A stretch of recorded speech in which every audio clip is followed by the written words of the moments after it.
In short, the path of the demon is to embrace darkness, cultivate evil, and achieve the greatest sins. One heard that this ancient demon cult was searching for clues dating back hundreds of years. This couldn't be. Could it mean that they had completed the cultivation of the autumn-spring cicada? This was bad news, and they had to destroy Fang Yuan together. It was quite possible that this thing could be a nice addition to the collection.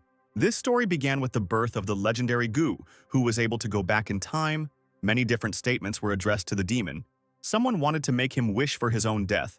Because this old demon blackened the soul of this man 300 years ago, he was called an ancient demon. The evil he had done could not be atoned for, because he killed people to increase the chinzu of his cicada. His words were masterly, but in the end, he and the demon are the same. All these people were here to steal the cicada when they threatened to destroy the demon.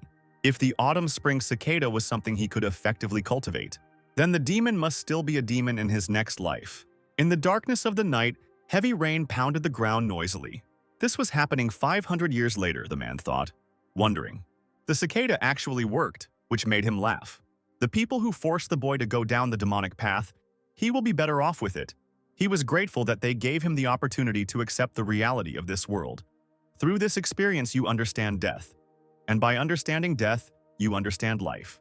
The guy died once and wanted to be eternal, and anyone who gets in his way will be destroyed. Time is in his hands. A reincarnated demon. A crowd of armed and varied people stood, illuminated by the bright sunlight behind them. They claimed to be great warriors, blessed by the heavens, who would make the demon feel the bitterness of defeat, and told him to surrender if he had any sanity left. The long-haired boy, who was the one the crowd of heroes were addressing, remained silent. He took a step forward, asking for atonement for the evil he had committed.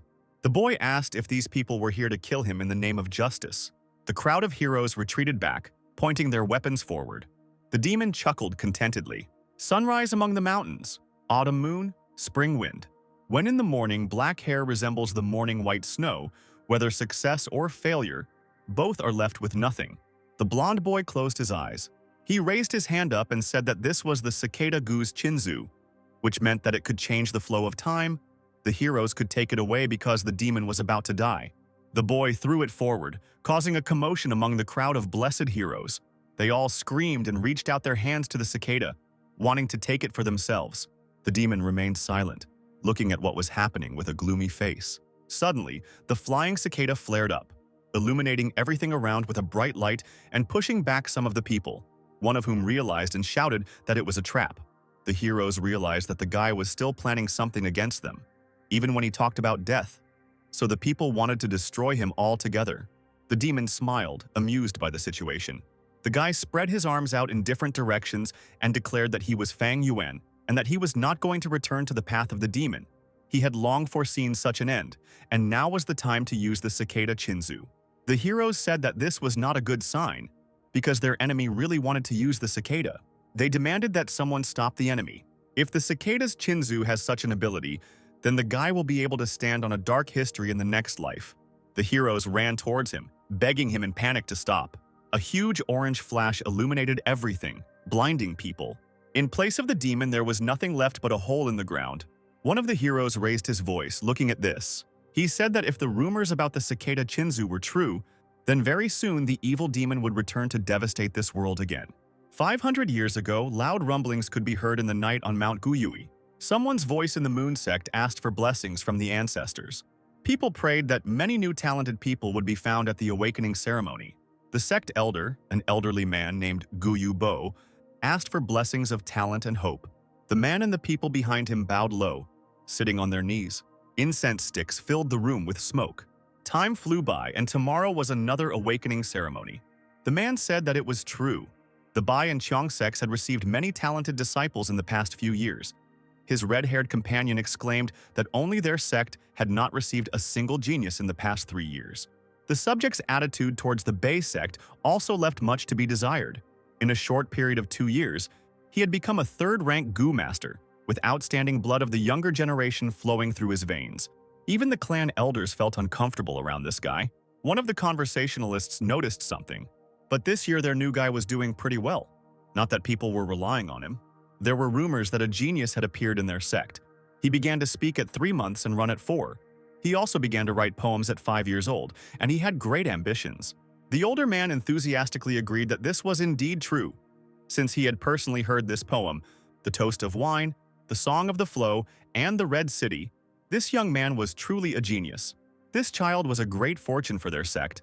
It was a pity that his parents left this world so early. Now the child was under the care of his aunt and uncle if they took good care of him. Then in the future, this guy would become a great weapon. The Fengji family of geniuses, they will talk about Guyu Fang Yuan. The head of the sect believed that this child was very smart. If he showed his potential, he could become the main support of their clan. The man coughed, attracting the attention of the talking people. He stated that in any case it was too early to talk about it, and now they all should rest so that they would be full of strength for the ceremony. However, the sect leader was frank. People could do whatever they wanted, but they had to do it honestly. They must not cheat, so as not to harm their sect, and advised them to think about it. The group of people looked at each other gloomily. They said that they wouldn't dare, and Guyu Bo said that in that case he would leave them first. People walked around the Moon Sect building. The head went to the window. It was raining outside the building. The elderly man grabbed the window frame, looking ahead into the darkness. He said that even heaven could not help people. Guyu Bo exclaimed that the genius youth would become the hope of their sect. More claps of thunder were heard outside the window. The guy's hands touched the wooden tabletop. He sighed, raising his hands up and laughed slightly. There was a loud stomping sound as the boy rushed forward. He looked out the window, wondering if this was really the Guyu Mountains, and if he had gone back 500 years since the cicada's Chinzu had really worked. This man had been cultivating the cicada Chinzu for so long that he didn't think, he mockingly said, that the hero's attempt to corner him was a good one. No matter how far a boy walks, there will always be a path ahead of him, and he will never leave this world, even though he must start all over again. The path to strength requires iron fortitude, whose hour alone begins to stand above the rest, hands of universal scale. His heart turned his gaze to the heavens. He did not care how difficult, did not care how dangerous. One day the young man will once again step onto the path of evil. Despite death, he will not regret it. Legends say that there is a river of time in this world. It helps maintain the flow and cycle of time in this world. But is the legend true? And the only one who can use the power of the cicada Chinzu can reverse the flow of time in this world. This is the power of reincarnation. The blonde boy wondered about this river of time. Even after death, the demon's heart will not fade away. The rain made noise, hitting the ground in drops. The crowd stood in front of the covered bodies. People sympathized with the poor children whose parents left this world when they were 3 years old. But how good it was that their uncle and aunt took the children in, and luck did not turn away from them. The young man wondered if this part of the memory was from the river of time. The adults calmed the children, asking them not to be sad because their parents sacrificed themselves for their clan, and now their family is an uncle and aunt. The boy chuckled when his uncle and aunt were called his family. He narrowed his eyes darkly, hearing the screams. The uncle beat the child in front of him with a whip, scolding him for stealing food again, while the boy cried and loudly asked his brother for help. At this time, the brother grabbed his aunt by the sleeve, asking her to stop her uncle, because the younger boy already understood that he had done wrong. An unkind and evil smile appeared on the adult woman's face. The boy let go of her sleeve in horror, not taking his eyes off her. His younger brother lay in his bed, groaning in pain after being beaten by his guardian. The eldest child sat at the table and screamed that this was unbearable, that these relatives were treating them inappropriately. This was not good. If he wanted to make their lives easier, then he had to make his aunt and uncle see their nephews in a different light. The blonde boy said that it looked like he could only use part of his knowledge for this world. His pupils narrowed as he thought about this world and wondered what he himself had said. The boy was reciting a poem at the time, for which he was called a genius. He was talking about an invisible yellow river coming from the sky, which stretched like an ocean and never ended. The man looked at this with incomprehension, thinking that something was wrong. Someone's voice exclaimed that young master Fang Guyu had returned. The aunt and uncle talked with their returned son, rejoicing at his appearance, asking him about the new poem, and their child was not hungry. The woman told him that they had specially prepared for Aya's son his favorite stewed red pork. Another boy was eavesdropping on them, his face becoming sadder and sadder, and the guardians continued to praise their beloved child in front of them, saying that he was smart. Perhaps the child would be able to show first-class abilities. If so, he would create a wonderful future. Those poems were not the boy's. They were once popular, but now forgotten by people lines. He put some of them up for his talent, and his twin brother began to be jealous. What this child was hiding behind his cold and indifferent expression was a question. The boy apologized to his younger brother, saying that he was the only one who could be like that. The realization hit the fair-haired boy that this was all to keep the secret that he was from another world. Now the guy remembered. The real him was a scientist who lived in the human world and came to this world with a second chance. The man endured hardships for 300 years, wandered around the world for 200 years. 500 years were quite long, but flew by so quickly, but he still could not remember why he came into this world. Anyone who is called a genius is simply a smart, mature soul who has read a few popular poems from ancient times that people do not remember. Only people with first-class abilities can be called geniuses. The boy, still standing in front of the window, said that the legends were true, but it was a pity that he lost the cicada's chinzu. Such a good goo was not reborn with him, but it didn't matter anymore. If a person could do it in another life, then he can do it in this one too. Moreover, he retained the memories of his past life and would reach the top again. His future promised to be promising. There was a creak of an opening door. The boy who entered the room turned to his older brother, noticing that it was cold and the wind was very strong, so he asked why his brother was standing by the window. The child at the window turned to face the person who had entered and interrupted his thoughts. He realized that it was Fang Zheng and coldly asked if he needed anything. The younger boy answered negatively. He just heard the sounds of rain and came, because he thought that his older brother did not close the window enough, so he came to do it. Tomorrow was the awakening ceremony, and the child didn't want his brother to get sick before it, because he was the hope of their village. In the eyes of the people, he was a genius. He needed to pass the test. The older boy said that it was unnecessary. He rudely told Fang Zheng to leave. The younger brother was horrified, after which the child guiltily lowered his head, saying that then they would meet tomorrow. The older boy watched carefully as his brother left, after which he fell on the bed, saying what a genius he was, because at best he would only be a third-rate talent. The boy thought about first-class talent in reality. It was supposed to be his brother, Gu Yu Fang Zheng. Bright sunlight illuminated the roofs of tall buildings. A young man in a white robe stood at the window. His eyes were closed and his expression was focused. The boy's thoughts were interrupted by a female voice, whose owner loudly noted that the master had already stood up. The girl said that the servants would immediately prepare a bath for the young man. A bird flew past the window, flapping its wings as it moved forward. The girl combed the boy's hair and talked to him.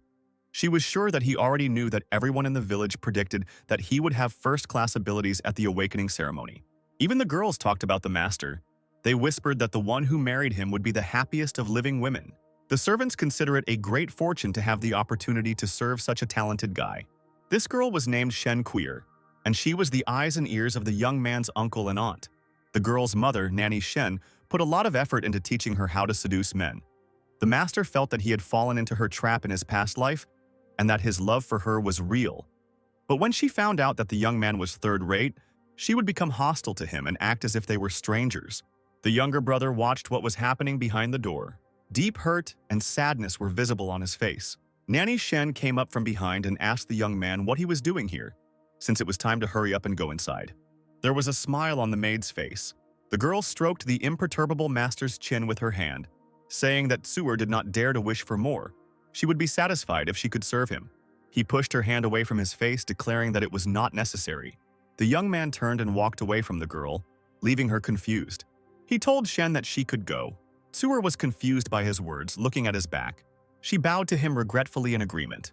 The nanny loudly asked the master if this girl was serving him well, but no one present responded positively to the seemingly middle-aged woman. The boy asked his younger brother if he was ready. Since he agreed, the master ordered him to go with him. Fang Zheng awkwardly looked away with his ever-sad gaze. The soft daylight fell on the roofs of a pile of buildings. The master walked in front, and behind him walked the trio of Nanny, younger brother, and Asura. People were discussing the Feng twins, with Fang Yuan coming first, the one who, in their opinion, came up with real masterpieces. As the rumors said, the young man looked as if he was indifferent to everything around him, and next to him was his younger brother. People said that the younger boy was useless and did not want to pay attention to him. The boy, meanwhile, began to cough, grabbing at his clothes. His older brother thought that this was a good example of the phrase that the tallest tree in the forest hides its tops. This was said about people who, with their talents and abilities, incurred the jealousy and hatred of others. Naturally, everyone would oppose him when he became third-rate. In order to provoke the breakup of the two brothers, their adoptive parents gave Fang Yuan more opportunities.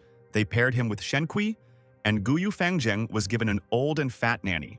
The children were inexperienced in the older boy's past life, and the younger child was just as naive and stupid. As a result, the parents created a wall between them. In this life, the elder brother can completely suppress Fang Zheng, not to mention the little deceiver Shen, even his parents and clan elders, and play with the entire village, taking them into his hand like livestock, but they are not worthy of it. In the vast river of time, these people were just pawns. Plotting against them would be a waste of time, although if they got in Fang Yuan's way, he would definitely make them wish for their own death. The head of the academy said that it was very good that everyone came. Today, there would be an awakening ceremony, which would become a new turning point in the lives of the young people who arrived. Gu Yuxi decided to skip the boring conversations and ordered them to follow him. The young people were walking down the stairs. They descended into a giant purple cave. 100 years ago, the Gu Yue clan migrated from the Middle Lands to the southern border and settled in the Qingmao Mountains, all because they found the spirit of spring in this underground cave. It can be said that the spirit laid the foundation of the clan, and this is solely because the spring spirits create a large amount of foundation stone that is used to develop the clan. Special Gu masters needed this stone, so the children needed to remember first of all that no matter where they went, they must always have the resources for this. The elderly man stopped. The young men also stopped behind him. The boys opened their mouths in admiration. Fang Yuan realized that they had finally arrived. This was the starting point for the cultivation awakening of young people, a beautiful place with a whole field of moon orchids. This month, the orchids would become food for the Gu worms of many talents. This sea of flowers was also the clan's greatest cultivation heritage, and it was truly amazing. The man turned to the chief and elders, bowing, and they agreed to begin. The head of the academy said that those he would now name must cross this river and then return to dry land. They must go as far as the subjects are able, but the further, the better. The first was a boy named Gu Yue Chen Fu. He stepped forward. The boy stepped into the grass. The flowers touched his leg. Gu Yue Chen Fu realized one terrible thing. It was a huge resistance, just like a wall. He couldn't take a step further. The boy couldn't do it. He was afraid that it was all over. Bright golden lights appeared below. These lights rose higher, attracting the child's attention. The pressure eased. Gu Yue Chen Fu was still able to walk. He wanted to become a Gu master too much. He wanted to change his destiny. The boy did not want to be a mere mortal and not have control even over his life and sports. He wanted at least the bare minimum of talent, at least the lowest level of Gu master, for heaven's sake. Gu Yue Chen Fu whined, begging for one chance. The older man nodded sympathetically. The boy completed only 3 steps. He had no talent, so they called the next test subject. The child left, barely holding back tears. The second person who was summoned, Gu Yue Zhaoxie, only had 1 step and also did not have the talent to become a Gu master, so everyone called. The head of the academy chuckled thoughtfully, looking at the sheet of paper. Gu Yuxi announced a guy named Gu Yue Mobei. The sound of footsteps was heard. A strong-looking guy announced that he was here. He walked calmly through the sea of moon orchids. This caused many gasps and cheers from the crowd. Adults counted the steps they took. 36 steps in total. It was too good. Everyone congratulated Elder Mo Chen. The old man asked what Qi Lian thought about this, since his grandson turned out to be quite good. Qi Lian frowned and snorted in displeasure. It was good. The guy turned out to be a B-class talent. The older man asked him to come over to him and let him take a look at that guy's primeval sea. The head of the academy touched Gu Yue Mobei's shoulder. He chuckled, listening to the sensations with his eyes closed. The boy's primeval sea was about 66% in size and could be cultivated, so the next young man should be called. One girl asked what this thing was, referring to the talent class, and the guy next to her was surprised that her parents didn't explain it to her. His father said that talent is divided into grades A, B, C, and D, from best to worst. There is no talent if the steps are less than 10. 10 and 20 steps mean the ability to cultivate, and after 2 or 3 years, one can become a first-rank Gu master and become the foundation of the family. 20 to 30 steps determine C talent. Most talents of this grade after 2 years of cultivation can usually become second-rank Gu masters and become the foundation of the clan. And 30 to 40 steps determine B-grade talent. They are able to become third-rank Gu masters after 7 or 6 years of training. And such people are most likely to become clan elders in the future. Someone who has reached 40 to 50 steps is considered an A-class talent. The appearance of such a person would be a real stroke of luck for the clan. People with such talent can become 4th-rank Gu masters in about 10 years, after which they can even compete for the position of clan leader. Not more than half in 10 people have even a drop of such talent, and people like most of the guys here can only have a fair amount of talent. The bluestone surface only glittered. Half of them had already passed the test, but only one B-class talent had appeared. And not a single A-class talent. The Dark Moon clan was truly in decline. It couldn't be helped. The bloodline was becoming more and more diluted. Besides, in recent years, the clan had no strong members like the fourth-generation clan leader to strengthen the bloodline. This kind of outcome was normal. The fourth-generation clan leader was a fifth-rank Gu master. It was a pity that he left the world in his prime, all because of that vile flower wine monk. Fang Yuan thought about these words he had overheard. The next one to be called was Gu Yue Chi Cheng. A red-haired, nervous young man stepped forward. He took a few steps forward from the crowd behind him. It was Qi Lian's grandson, which made him extremely serious and tense. The boy walked forward through a sea of orchids. He took 36 steps, which caused a storm of admiration. Gu Yue Chi Chen's grandfather rejoiced loudly and wildly because his grandson turned out to be another B talent. He continued to praise the boy, even though one of the adults tried to argue with him about Gu Yue Chi Chen's true talent. Fang Yuan remembered that this guy was severely punished by the clan for cheating at the awakening ceremony. In reality, his talent was only C-grade, but his grandfather made it look like he was a B-grade talent. Gu Yue Chi Lian is at odds with Gu Yue Mo Chen. These two elders are also the two biggest powers in the clan. In order to suppress the rival, he needed outstanding descendants. So with the help of his grandfather, Qi Cheng was able to hide the truth for a while. If not for one incident, the truth would not have been revealed. Fang Yuan thought about how he could use this. He was called to take the test next, and he had been waiting for this moment for quite a long time. The ceiling of the cave glittered from the light falling on it. All the people expected great results from Fang Yuan, because he had earned a good and extraordinary reputation. The older man suggested that the boy would most likely be the only one with first-class talent now. Fang Yuan's younger brother could hardly hold back his tears as he watched this. The test subject grinned. He stepped into a pile of blue glowing plants, deciding that things were getting interesting. Fang Yuan walked forward with the sonorous rustling of flowers. The overwhelming pressure in the flower sea was created by the spirits of spring, which were overflowing with qi, which in turn caused an overwhelming pressure for the students who walked through the sea. And when one cannot bear the pressure from the qi for long, some gu come. These gu are known as hope gu. Each of the fireflies in the flowers is hope gu, and they came from the same old legend. The legend was called the Legend of Renzu. In the legend, the world was at the dawn of formation, and the earth was a wild desert. During this time, the first man appeared.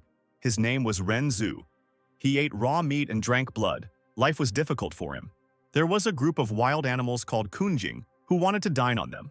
The man pressed his back against the stone in horror, asking for some kind of salvation. The beast was already jumping towards him, its fanged mouth wide open, and Renzu screamed that he was not ready to die yet. Something bright and golden blinded all the creatures with a flash. The man stared at the light source, covering his eyes with his hand, scaring away the animals. Someone's voice said that they heard a man calling. The strange golden entities said that today they would help him survive any difficulties, but in exchange for his youth. Renzu was taken aback, but seeing the beasts approaching again, he agreed and promised his youth to the largest Gyu. The entities fulfilled his request as the guy wished. Everything around began to shine with a bright light. Golden patterns appeared on the body of the first man, and the body began to change. The young man felt it. He was filled with energy. Renzu began to rely on the power he had received, and his life began to change for the better. He fought bravely and mercilessly killed many kunjing. But he soon realized that power was not everything. He needed to heal and cultivate, and not waste his life. Even though the man encountered a group of animals, his strength was not enough. Renzu thought about it and decided to give his middle years to the most handsome of the three Gu. But good times always end, and the man grew old. Old Renzu coughed. He said that at this time there were so many kunjing here, and it gave rise to so many problems, but it was fine. Once the beasts fell into his trap, they would be destroyed at once. The man tripped over a root, fell to the ground, and began to cough heavily. The Gu said that the man had become too old and had nothing to give them. The old man desperately asked them to wait, because he could go further. If they left, it would be the same as his death. But the entities refused the man, shooting a golden beam at him. The man coughed as he lay on the ground. Something black and gloomy began to appear in front of him. Black and red-eyed silhouettes loomed over Renzu's body. The man didn't think that his life would end like this. He didn't want it. He was still not ready to die. The man asked the little Gu himself if he was still there, since Renzu would soon die, and Gu should hurry and leave the man. The little essence said that Renzu could offer himself, and then little Gu would help him escape from those kunjing. The man chuckled. Right? He had nothing more to offer. Gu of strength and wisdom had abandoned him. All he had left was old age. But if he gave Gu his old age, he would die. Even though the old man is surrounded by kunjing, he cannot die quickly, no matter how much he wants to live for even one more second. The man said that Gu could go since he had nothing to offer. The entity explained that among the three entities, he had the smallest needs, and this Gu only asked for the human heart. Renzu asked what he would get in exchange for his heart. Even if in such a dire situation, Gu's strength and wisdom returned, they would not be able to do much for a person. The firefly shone above the old man's palm. The entity flashed brightly with golden light. Gu incinerated the monsters with light, leaving them in crumbs. Since then, man has learned that when you are faced with danger, you need to fill your heart with hope.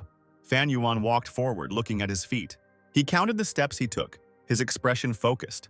The soles of the boots crushed the blue orchids. As the boy had expected, 20 steps was his limit. People watched the subject. There was not enough hope Gu here.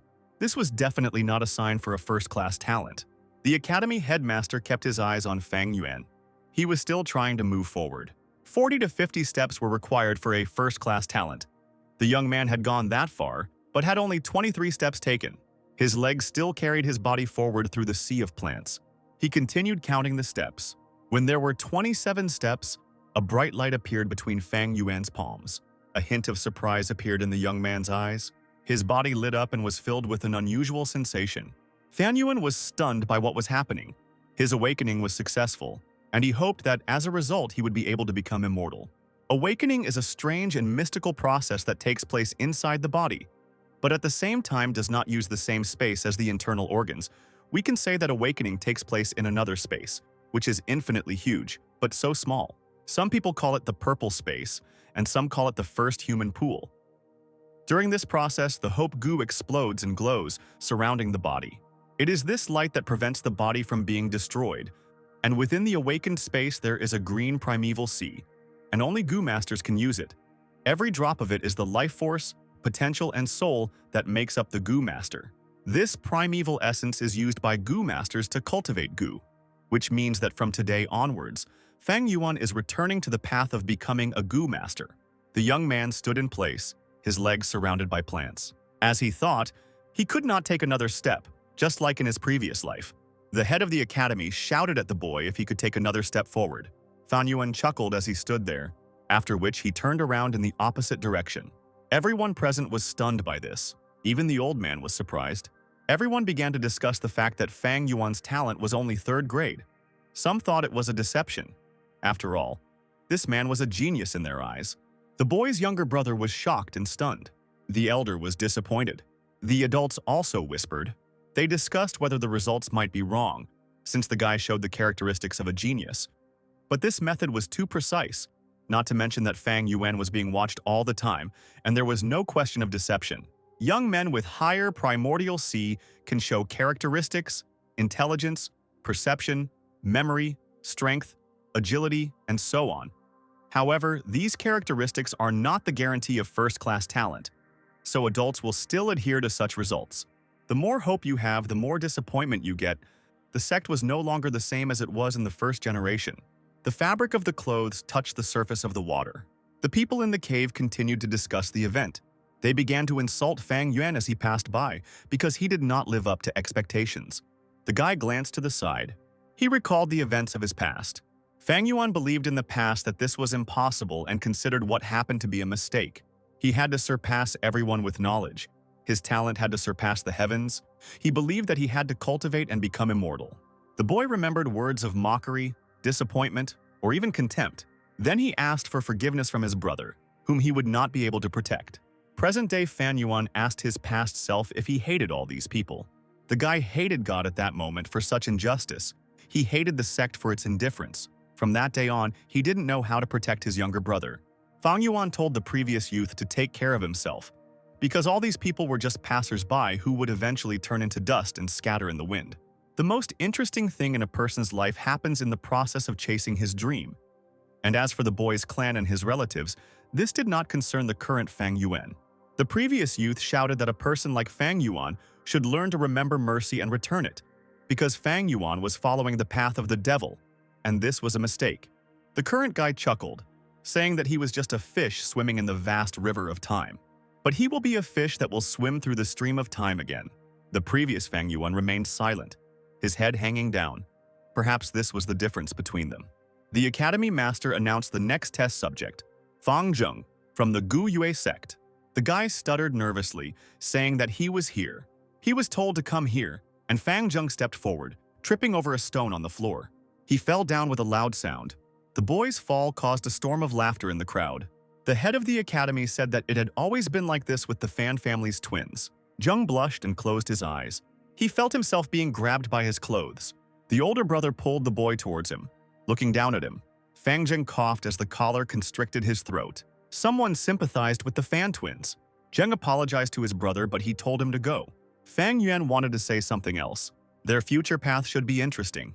Fang Zheng stared at his brother, but the older guy had already retreated from him and went towards the crowd. Zheng wondered what would happen if he were in the older boy's shoes, not understanding how his brother could remain calm with a third-grade talent. The boy walked towards the test with his head down, upset that even his talented brother had a third-grade grade. Fang Zheng expected even more terrible results from himself, which darkened his mind. He took a step forward. The young man's head was filled with memories of a bunch of words, compliments, admiration and praise addressed to his older brother, who was held up as an example for the boy and who was compared to him. Everyone knows that uncle and aunt dote on their elder brother because he is a genius and the hope of the clan, and Fang Zheng is nothing more than a stone that is always silent. The young man remembered how some man asked who he was, and his aunt replied that he was Fang Yuan's brother. Fang Zheng recalled his sadness at that time. It all sounded like some kind of joke. No one even knew his name. The young man was throwing stones into the water out of his own frustration when his ever-unperturbed older brother approached him and asked what was going on and who had offended Fang Zheng. The boy replied that no one dared to offend him when Fang Yuan was here. He looked to the side. The older boy said that it was good and left. Fang Zheng smiled as he watched him. That's right. He has a brother, and it would be unfair if they were both ordinary. Geniuses are different from others by nature, so the guy doesn't try to be like Fang Yuan. Fang Zheng's attention was drawn to something. His elder brother was given a new servant, Su'er, since the previous servant was old. A young, beautiful girl greeted the young master in front of her. Fang Zheng's eyes widened in surprise. The uncle said that he knew how the younger boy liked to be alone, so they didn't want to disturb him. Fang Zheng agreed regretfully. In the evening, while passing by the window, he heard a voice that claimed to be calling someone.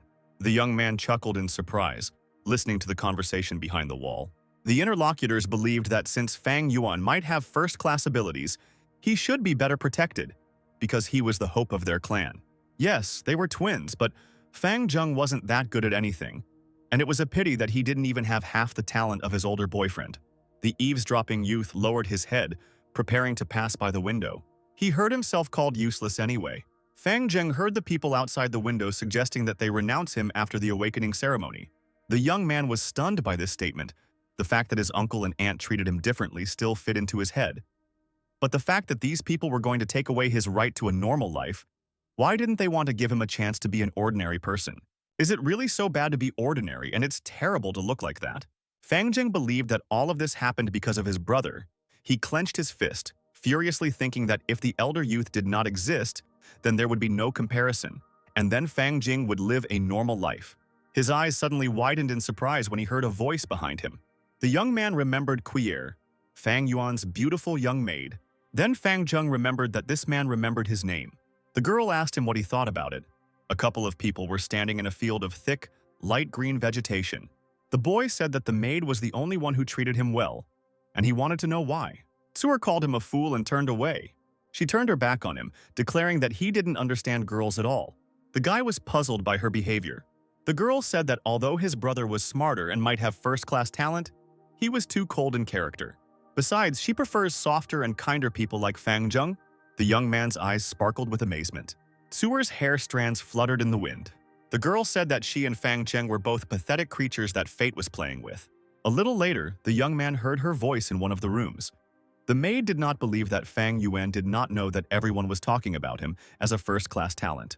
The servants felt very fortunate to serve such a master, and he couldn't even imagine how many girls were jealous of Su'er. The maid clung to Fang Yuan, claiming that she did not dare to ask for more, since she received great pleasure from serving him, and would not refuse to serve the master forever. Tears came to the younger brother's eyes when he heard and saw this. Fang Zheng wondered why the girl was doing this to him. She knew that the boy never got what he wanted. Why did she give him false hope? He didn't ask to be given something like this and then take it away. His last hope was destroyed. Why did it have to be Fang Zheng? Why couldn't he choose how to live his life? Why did every person know his older brother? After the awakening ceremony, the young man will fall to the very bottom and will never be able to rise up. Fang Zheng just wanted to gain respect from others. He wanted to be taken care of. He didn't want to be lonely anymore, and he wanted to be noticed. The boy burst into tears, wondering what would have changed if their parents had remained alive. He was angry and hurt and wanted to change everything. People gasped as they watched the human subject. Fang Zheng had already taken 43 steps, proving to be a first-time talent. The crowd started talking about it. They didn't expect such a result from such an unimpressive guy. The Fan family's bloodline goes back to the Qi family itself. So he will be the heir. Fan Zheng? The old Qi Lian was so incompetent. It was not good to deceive other people's children and his own. Moreover, no one can raise this child better than the current clan leader. The young man burst into tears, believing that God himself had answered his prayers. Now everything will change. Now he can show the real true genius to his brother. Fang Yuan didn't have much time to sit on the top of the mountain, shielding the younger boy. Vangshen won't be his younger brother for long. Everyone who had ridiculed him before should remember that from today on, he was Fang Yuan. A week later, the head of the academy told a group of youths in the room that humans are above all living beings, and the power of Gu is the connection between heaven and earth. There are many types of Gu in this world, so many that people cannot count them. They surround people everywhere, in souls, in plants, and sometimes even inside wild animals. Whether it is wild animals or livestock, precious stones or evil spirits and demons, Gu is everywhere. They are the essence of all living things in this world. Since time began to flow, people have tried to understand the secrets of Gu. Anyone who awakens their aperture and uses their primordial sea, who refines and controls Gu, has the right to be called a Gu master. 7 days ago, the awakening ceremony took place. The guys achieved success with their aperture space and formed their primordial sea. Thus, they became first-rank Gu masters. Someone's hand went up, wanting to ask the master a question. Gu Yue Mo Bei asked if the man could elaborate on this, and he was willing to answer the question. The master knew from childhood that masters could have different ranks. Gu masters have 9 ranks, from the lowest to the highest, up to the 9th. Each rank has 4 stages: initial, middle, highest, and peak. All the disciples present have become Gu masters and have obtained the initial stage of the first rank. If they work hard and train hard, they will be able to become 2nd or even 3rd rank masters in the future. And of course, the higher their talent test score, the higher the chance for promotion. First of all, people with the 4th class have a primeval sea that occupies 20 to 30% of the aperture space. They usually reach the 1st or 2nd rank, while people with the 3rd class have a sea that occupies 50% of the entire space. If they train, they can reach the peak of the 2nd rank. Some even get the initial stage of the 3rd rank. When people with the 2nd class have a sea that occupies 60 to 70%, they can reach the 3rd rank. Finally, 1st class people have the largest primeval sea. It takes up 80 to 90% of the space. Such people have great potential. They can become 5th rank Gu masters. The students couldn't help but sigh in admiration, and the question followed as to what about the 6th rank. The 6th rank masters and above are just legends, and the teacher knows little about them. Their Gu Yue clan never had 6th rank masters, but 4th and 5th rank masters. The students' attention was drawn to a white-robed boy in the front row, who had amazed them with his strength. So it was no wonder that every adult wanted to teach him, and that boy was 1st class Gu Yue Fang Zheng. However, there was another person who attracted a different kind of attention. Fang Yuan sat at the table, his face resting on his folded hands on the table. The guys were surprised that he was still sleeping. He had slept for a whole week, and everyone was surprised that he still hadn't recovered. Someone heard that the guy didn't return home at night, but bought liquor and left the village. Some people saw him with more than 1 jug of wine, and Fang Yuan was very drunk. He was lucky that those sectors were cleared. The young man had been successful for many years in a row. No one would have ever thought that he would end up in 3rd class. On the other hand, his younger brother got 1st class and became an elite, while the older one is laughed at. The elderly man remained silent, looking forward. He noticed that Fang Yuan had been sleeping for a whole week. Still being so careless. The academy head was wrong from the very beginning. Such a person could not be a genius. A third-grade guy can't even resist such a trifle. With such an attitude and determination, he will be useless. It's just a waste of time and resources. In the history of their clan, there were only two fifth-rank masters. The first one was the ancestor of the clan's people who found Gu Yue village. The second one was in the fourth generation of the clan. He had great potential and became a fifth-rank master through diligent training. If it weren't for the flower wine monk who shamelessly deceived him, he might have been a sixth rank. That monk was evil and cunning. It's unfair. That master was kind and merciful. Even though he died a hero, someone said that if he had lived 100 years ago, he would have found that scoundrel and personally destroyed that monk. Fang Yuan opened his eyes slightly, listening to the conversation in the room. Every clan knows this story. This master was also a fifth rank, a serial killer who had been killing for many years. He had a bad reputation, even among people who were on the demonic path. Then he came to plot against the village. He sneaked into Qingmao Mountain, but their master saw everything. After a fierce battle, the monk was beaten to such an extent that he had to literally beg for his life. And since the master was smart and merciful, he spared him. But the result of this was that the monk tricked the master and stabbed him in the back, seriously wounding her. Filled with rage, the master executed the villain and died without being able to recover from his wounds. So he is considered a hero by the entire clan who sacrificed himself for the village. Fang Yuan stretched, raising his head from the table. He wondered where that monk was buried. The guy searched the entire village up and down, but did not find either a corpse or an inheritance. If Fang Yuan remembered correctly, 2 months after the awakening ceremony, a Gu master who had his heart broken got into a fight and went into the forest. The smell of such a delicacy as wine spread and attracted a liquor worm. Gu master couldn't chase it for so long, the insect flew away so quickly, but Gu master relentlessly pursued it. At the end of the road, he discovered a cave located underground. The liquor worm is very rare, so the half-drunk Master Gu decided to take a chance and entered the underground cave, where he discovered the remains of the flower wine monk and all his inheritance. When Master Gu returned to the village, he reported his discovery and quickly became popular in the village, and later received many benefits. He began to cultivate faster. His ex-girlfriend returned to him. He became a real celebrity. Unfortunately, Fang Yuan only heard the story and had not been to those places. He bought more wine and made bait for the liquor worm, but it was not successful. If the guy found a liquor worm, he would make it his life Gu, because it is much better than moonlight Gu. It's already April, time flies by. The bamboo forest was full of quiet sounds. The bird sat on a tree branch and squealed. The man said that the primeval stones contain the power of the earth and sky. They are not only money but also tools for cultivation. Gu masters can obtain energy from these stones. They renew the primeval sea in the aperture. If you have enough primeval stones, the cultivation process will increase greatly. One way or another, these stones will help to make up for the lack of primeval sea. The teacher told the young people that next week they would learn to meditate and check their primordial sea, and learn how to use it. Then the time when they would refine their internal Gu. After this lesson, the boys would go to one of the rooms in the academy and choose their Gu.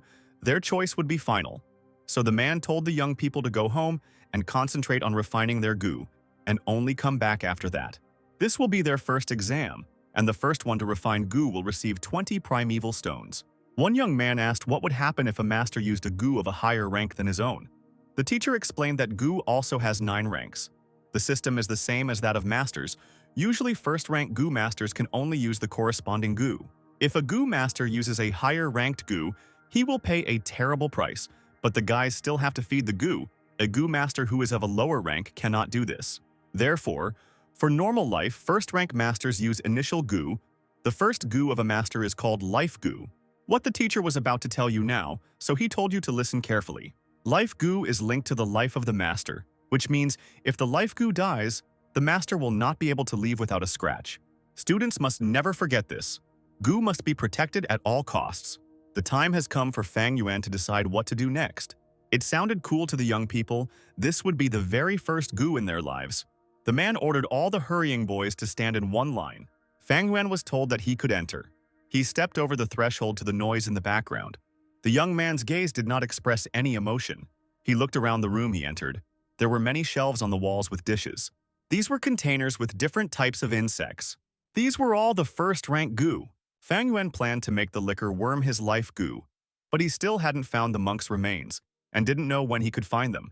It was best to choose something safe. A good choice was the moonlight goo.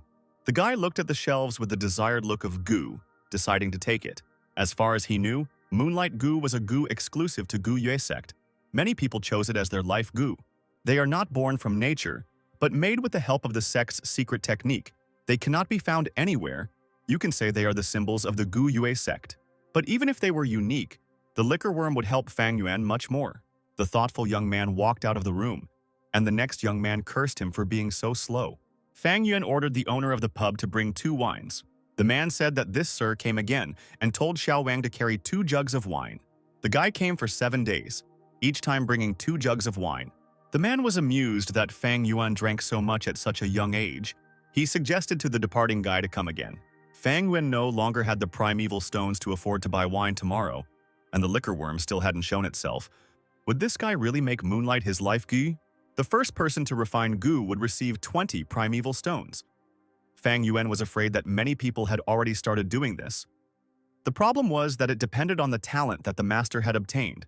People with a high talent class had a higher chance of refining quickly, and with his talent, he didn't think he had a chance to win.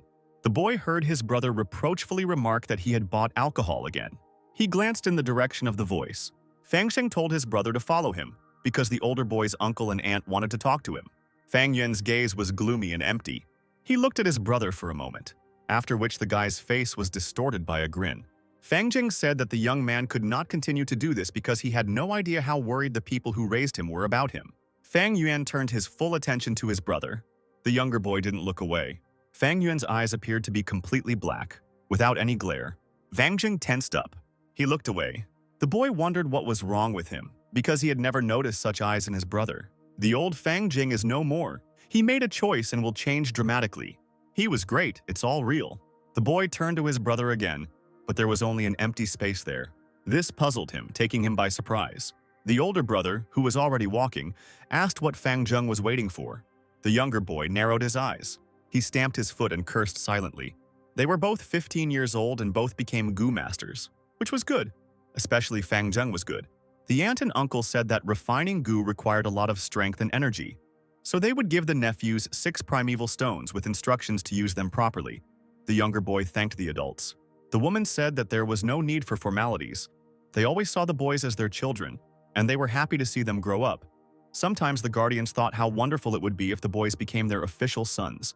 Uncle said that he and aunt had already talked about it and wanted to take the boys in to become a real family, and asked what Fang Zheng thought about it. The young man immediately agreed. As their nephew, he could not even dream of this and could not believe that it was true. The adults said that this was wonderful and asked why. Since he was now their son, he continued to call them aunt and uncle. Fang Zheng couldn't hold back his tears. He immediately began to bow to the adult couple, calling them father and mother. Auntie called him a good boy, whom she had not raised in vain for many years, and uncle asked what Fang Yuan thought. The young man remained silent in response, and his uncle said that they would not force him. Since he was 15 years old, he had to learn to be independent in order to continue the Fan dynasty. His uncle and aunt left him 200 primeval stones for support. Fang Yuan said that there was no need for that, and if that was all, then he asked for forgiveness for himself. His words shocked the younger brother. He turned to his uncle, assuming that the elder brother was simply embarrassed by this, so Fang Zheng asked to talk to him. Uncle looked at Fang Yuan darkly and said that they couldn't force him to accept the offer, and they would be glad to see the younger youth, but would be glad if he talked to his brother. It was already dark in the evening, and in the room of the 2 guardians, curses were heard directed at the cunning Fang Yuan. Auntie said that they could inherit his parents' fortune if he allowed himself to be adopted. After all, a guy can't inherit his parents' wealth until he's 16, but he didn't fall for any of the schemes. Uncle thought it was good that they put Fang Zheng in a cage, and his elder brother was only a 3rd-grade talent. The aunt asked what they should do since this guy was so smart. The uncle decided that it was not bad. They would just throw him out of the sect before he turned 16. Uncle decided to give Fang Yuan a chance, but Fang Yuan played against him, so the boy shouldn't have said later that his guardian was heartless. Fang Yuan walked through the forest, thinking that his uncle and aunt still wanted to kick him out of the sect. Since they were able to do it in his previous life, he was sure that they wanted to do it. The youth had lost his parents' inheritance in his previous life, and as a result, it took him 2 years to reach the peak stage of the 1st rank. He knew that things would go better now. Fang Yuan has no ability or backers and can only rely on the inheritance from his parents. He will not make the same mistake in this life. The guy removed the lid from a jug of alcohol, getting ready to drink. He still needed to find the remains of the flower wine monk. That was his main task now. The young man wiped his mouth after drinking wine. He looked at the illuminated village behind him.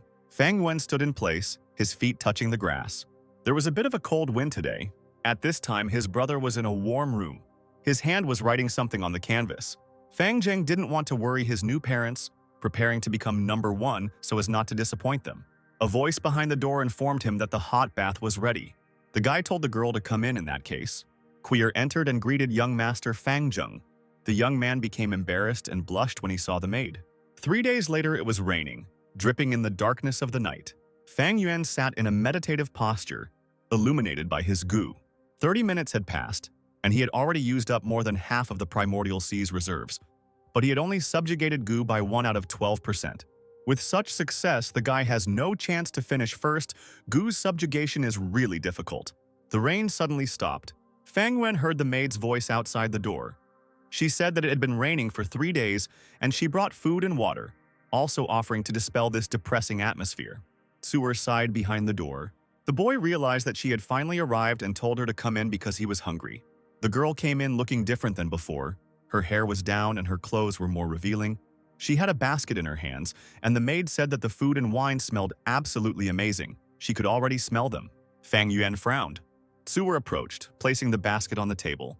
She gathered all her spirit today and wanted to keep him company. The girl sat on Fang Yuan's lap. She claimed that she had always loved the master, and that he should not worry about his small talent. The maid always wanted to be by his side and rely on him. Asura whispered in the boy's ear that she wanted to give him her body.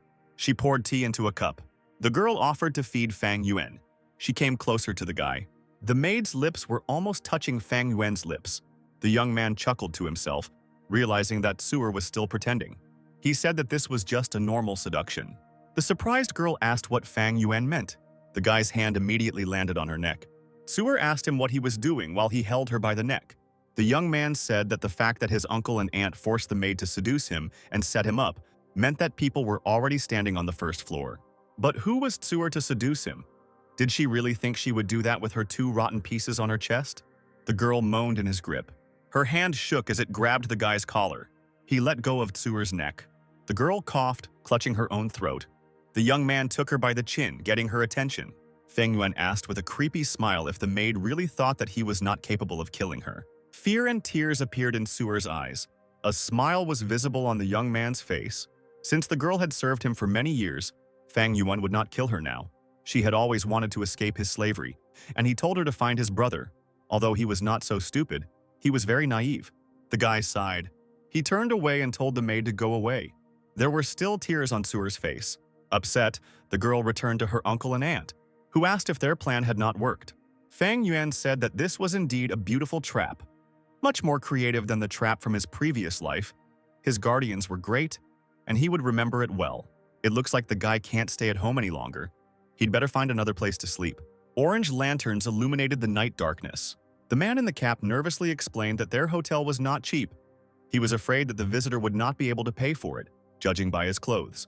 Fang Yuan placed the stones on the counter. He asked if that was enough, after which the man immediately apologized and asked him to wait. The visitor's bedroom would be ready soon, and the man himself ordered the waiter to bring food and wine. People in the hotel's drinking establishment were drinking, sometimes shouting something and having fun. Fang Yuan's order was brought to him. He only has 4 primordial stones. He will need another 7 or 8 to subjugate the moonlight goo. Don't even think about the flower wine monk liquor worm. He doesn't have enough primordial stones. An ordinary family could live on 1 primeval stone for a month. The guy needed 20 to subdue the liquor worm. All he could do now was try to find the remains of the flower wine monk. Fang Yuan had been trying to lure the liquor worm for a week now, and he didn't understand why it wasn't working. He heard a conversation at the next table, someone asking Brother Feng to let him say at least a few words, and another person offering to drink to the interlocutor who single-handedly defeated the boar. The black-haired man was grateful for all the honors, but he could drink no more. His bald companion asked if perhaps he did not like this wine and ordered the waiter to bring the best drink available. The waiter said that although they make the best wine, it is also expensive. The customer indignantly asked if he considered them ragamuffins who were unable to pay. It turned out that the most expensive wine costs 2 primeval stones per jug. The men were stunned. thinking it was a joke. And the man who had defeated the boar, according to them, said that they had already drunk too much and suggested that they continue next time. One man said it was funny taking another sip. He asked why these guys were shouting so loudly. If they were afraid of not paying, then they should shut up and sit down. The bald man stood up and indignantly asked the impudent man again. The man in the blue bandage stood up and asked whether his interlocutor was deaf or simply did not understand. He asked if the man had anything to say, and at that moment the irritated customers realized from his belt that he was a first-rank goo master. The people immediately apologized to the man in blue. They didn't want to offend such a master, they just drank too much and asked him to forget about it. The master ordered the waiter to bring that very expensive wine. The man said that this wine smelled really amazing. It was high-quality bamboo wine. This village was the only place where you could find such wine. The bald visitor said that if the master liked it so much he could drink it at their expense, they would be happy to do so. The man said that this company was so generous. He poured wine on the bald man's head and called the hunters rich, even richer than the master himself. Would they really spend 2 primeval stones on wine? And the master was sad to see this, and his interlocutor still managed to show off in front of the talent. The man in blue hit the man on the head with a jug, calling him a pathetic mortal. People begged for their lives, saying they would not dare. The girl behind said that was enough, and those visitors had learned their lesson. Zhang Ya should take care of her own reputation, and she was embarrassed because of him. The master snorted contemptuously, saying that if a man thought he could drink this wine, then he might as well drink it. He wanted to see who dared to take this drink. A voice came from behind, ordering a jug of green bamboo wine. The faces of the clients on their knees lit up with surprise. Zhang's eyes widened. This voice belonged to Fang Yuan, and the visitors wondered if he wanted to die. Zhang Ya recognized the man in front of him as another master and said that since he was a younger brother, his words did not apply to him. The waiter brought wine to Fang Yuan, and he said that he would go away now and return a little later. He was told that there was no problem with that. The boy was walking along the road in the bamboo forest. It was a pretty good day to have the smell of wine spreading throughout the area, and this was the last place he wouldn't look. Fang Yuan only had 2 primordial stones left, so if he couldn't find this inheritance, he would be in big trouble. Tonight will be his last chance. The moon was covered by dark, almost black clouds. The guy watched from afar as the stone was poured with wine earlier. In the end, he failed. It's time to finish, or Fang Yuan won't be able to refine his moonlight. Perhaps it is the helplessness of life, but that's also its beauty. The young man's face was illuminated by bright moonlight. A beautiful glow illuminated the forest. Fang Yuan turned his gaze to the side. He looked at the brightly lit stone. The small reddish-white creature with whiskers opened its mouth wide, closing its eyes. The guy realized that this was the same liqueur worm. The creature rose up like a shining light. It was simply wonderful. If Fang Yuan followed him, the worm would lead him to the remains of the flower wine monk. The boy ran at full speed after the liqueur worm. This little light rushed forward. Fang Yuan's foot made a splash as it pushed off from the puddle. A light burned ahead. The guy didn't take his eyes off the light. Fang Yuan fell to the ground. He looked ahead. Seeing a waterfall in front of him, the guy asked if what he needed was really here. Fang Yuan noticed the skeleton behind the waterfall and decided that in that case it was no wonder that the earlier search had been unsuccessful. At last he found the monk of flower wine. A monk's legacy should be a liquor worm, and now it will belong to the young man who found the skeleton. But he was interrupted by a strange voice telling him not to move. This caught Fang Yuan off guard. He wondered if he was being followed, and if so, who in this world could be following him? The guy had a chance to win. He called himself a weakling. The stranger's voice said that he was poisoned by a unique goo, and without another goo possessor, he would die from internal pus in 7 days. Fang Yuan said that if the stranger wanted a liquor worm, he would get it. Suddenly, the young man heard a second voice, claiming that he would give the Lord Monk of Flower Wine everything he had, just for the preservation of his life. He looked around, trying to figure out what the voices were, and was puzzled. A scene from the past unfolded before Fang Yuan. A monk mocked the person, a sect member in front of him, who was Gu Yue, who had reached the 5th rank but was still nothing more than a foolish child. The monk had believed before that the youth in front of him would become someone majestic, but he was still far from that. The sect member was kneeling down. He reminded the man that the Gu Yue sect would welcome the monk if he spared his life. The man asked if the boy really still had the courage to talk about such things. The flower wine monk said that he came here to make a deal at reasonable prices, and this sect member dared to poison his wine. The man had the name of the great flower wine monk that was famous throughout the world, and the young man just wanted to use the monk's head to raise his own name and reputation. all for the sake of personal glory. But fate was not on his side. The cult member begged for his life, promising all the primeval stones of his clan for it. He was ready to serve the man, to be his puppy. He would work for him for the rest of his life. The flower wine monk said disdainfully, "A master as a slave is rare. Would the youth really do this? However, the man is the only one who can save the sect member from poisoning. If he does as he is told, from this day on, the youth will give the man 3,000 spiritual stones and 15 kilograms of young orchid petals. And in that case, the monk will spare his life." The cult member pressed his forehead to the ground in another deep bow, claiming that he was truly grateful for his life being spared. The monk ordered him to stop whining, because he despised such people. Such a master was so ridiculous and was now obliged to serve him. The man gasped sharply, his eyes widening. He parried the young man's sharp attack. The monk asked if he still had goo. The sect member chuckled, reporting that this goo was called Moon Shadow. Stealth was its greatest ability. Although it was only rank 4, it had the ability to limit the use of the primordial sea, so he told the man to surrender, and then he would spare his life. The monk narrowed his eyes angrily. He told the guy to shut up, pushing him forward. Blood spurted from the cult member's mouth. He asked if his interlocutor did not want to live on. Someone approached the head of the sect. One man said that a member of their sect was poisoned and could no longer hold back the enemy, and someone ordered to kill the monk, to avenge their leader. The man laughed and told them to come to him if they were not afraid. People attacked the monk from all sides. The man clutched his stomach, cursing at Moonshadow Goo. He said that he would spare the life of the cult member, but would return. And the monk, after speaking his words, disappeared. Fang Yuan realized what had actually happened. The sect elders had merely rewritten the true history. Surprisingly, Master Gu didn't dare to keep this a secret. He was afraid that if the elders found out, he would be eliminated. Fang Yuan wondered if the flower wine monk had left behind his inheritance, so that it would be difficult to find. If someone found it, would people know the truth? No risk, no reward. The guy extended his hand forward. He smiled because he found something. Fang Yuan's feet were firmly planted on the ground. He found only 15 primitive stones on the skeleton and called the monk a beggar. It looks like the man's goo died of cold, which means the best thing the guy can find here is a liquor worm. This was much better than what Fang Yuan expected. He got too little. So it was no wonder that the clan master told them about it. The goo projection in this place could only be used once, which raised the question of whether it was worth telling the sect about this find. No, it could have a detrimental effect on their clan.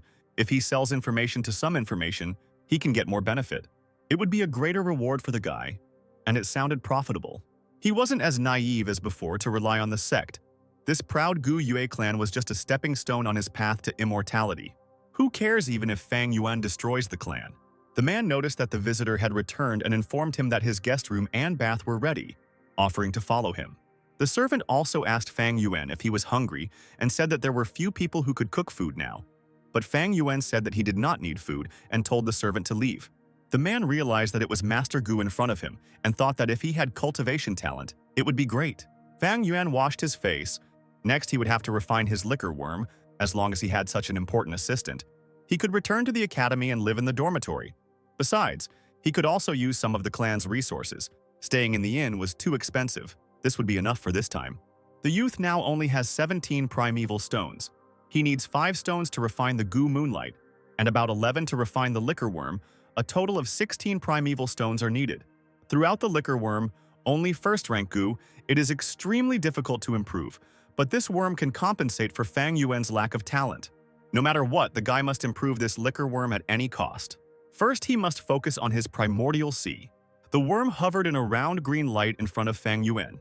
This liquor worm can raise the quality of a youth's primordial essence and transform his lower-class primordial essence into the middle class, and thus his primordial essence will surpass people at the same stage as him and raise the speed of his personal cultivation.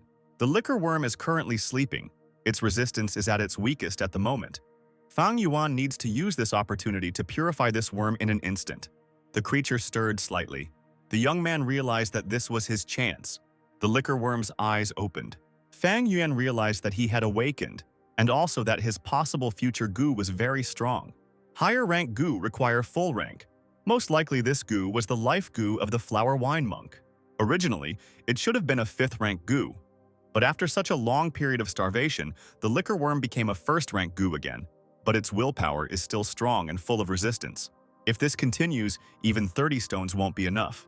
If that's the case, then it's a battle of willpower between the flower wine monk and Fang Yuan. With such indicators, the guy will not be able to improve the liqueur worm even within a month, unless another higher-ranked goo master came to help him.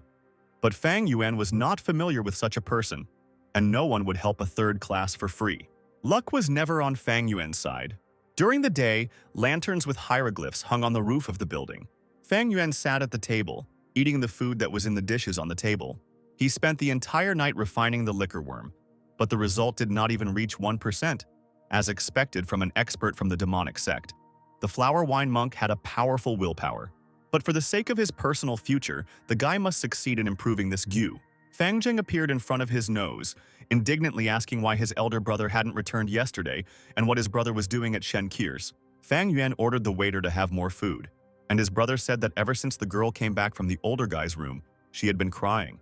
And when he asked for more, she only cried harder. Fang Zheng asked if the guy had nothing to say to these questions. The elder brother continued to eat his ordered food in silence. The younger boy shouted in an angry tone, although he understood that Fang Yuan was depressed because of the third-grade talent. But this maid had served him for many years, and she did not deserve this. The elder brother could not offend her just because of his own misfortune. It was unfair to queer. Fang Yuan silently slapped his younger brother on the cheek. He called the guy's behavior impudent, that Fang Zheng was speaking to him in an inappropriate tone. Queer was just a servant. So did Fang Yuan's brother forget about their family ties just because of a servant? Fang Zheng grabbed his cheek in surprise, not believing that his brother had hit him, since he had never hit him before. The younger youth said that he knew that Fang Yuan was jealous of him.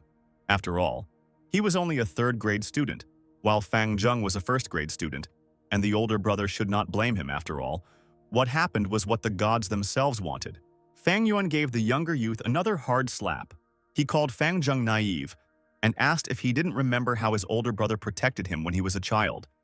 And now the younger boy dared to reproach him and asked if Fang Zheng's conscience had been eaten by dogs. The younger boy looked at Fang Yuan with alarm after hearing these words. He remembered how his older brother gave him his best clothes and made sure he was well fed, sometimes leaving himself with nothing. In addition, Fang Yuan also protected his brother when he was humiliated and beaten. The older boy said that Fang Zheng could easily forget about it, since he already called the cruel uncle and auntie mom and dad.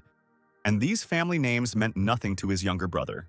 So he is no longer Fang Yuan's younger brother, and Fang Yuan is no longer his older brother. Fang Zheng was shocked. Fang Yuan asked the younger boy if he liked the girl and said that he had not touched her, and that she was still a virgin, and that he was willing to exchange her for 6 primeval stones. The older boy asked if Fang Zheng would agree to such an exchange.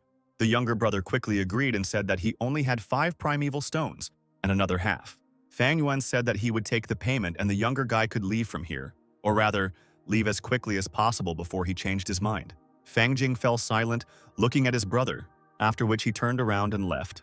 Fang Yuan was finally convinced that their brotherly love was worth a few primeval stones. Fang Zheng silently rejoiced that he could now rightfully call Shan Queer his own. 2 days later, Fang Yuan was trying to refine goo again, and he was sitting with a bright green light floating in front of him. This liquor worm is difficult to tame.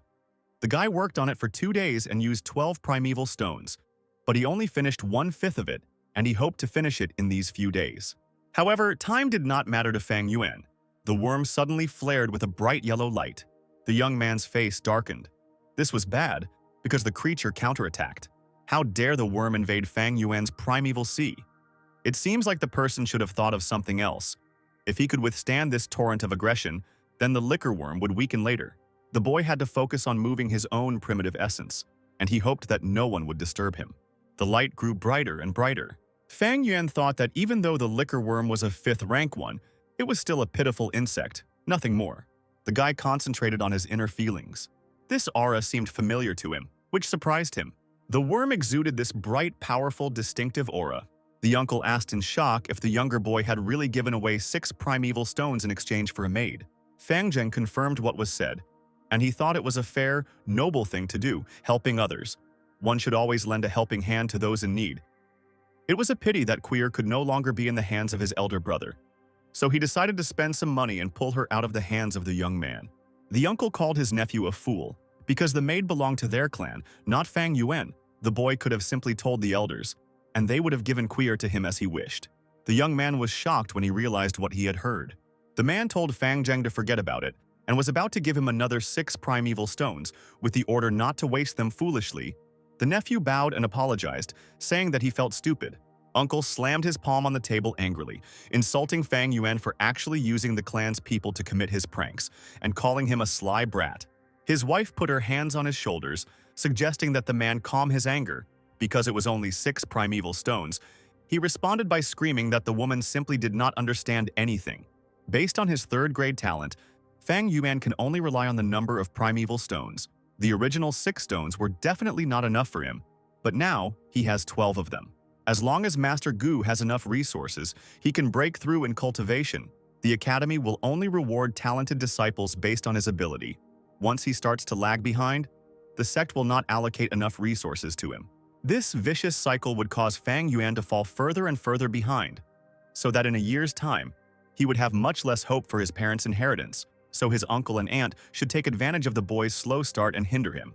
Auntie pointed out that even if they didn't hinder Fang Yuan, he still wouldn't reach a rank higher than the 6th stage. Her husband was a 2nd-rank master, and she didn't understand why he was so wary of his eldest nephew. The man called her stupid, since his wife actually thought that he could challenge a boy as the head of the family. Their clan rules stated that a 16-year-old could have his own family as long as he was at the 1st rank of the middle stage of cultivation. If he really had the strength to achieve that, then the strength of an adult couple would not be enough to block Fang Yuan's path. Everything in this damn house was his parents' inheritance, and it would all belong to him when the time came, which was a problem.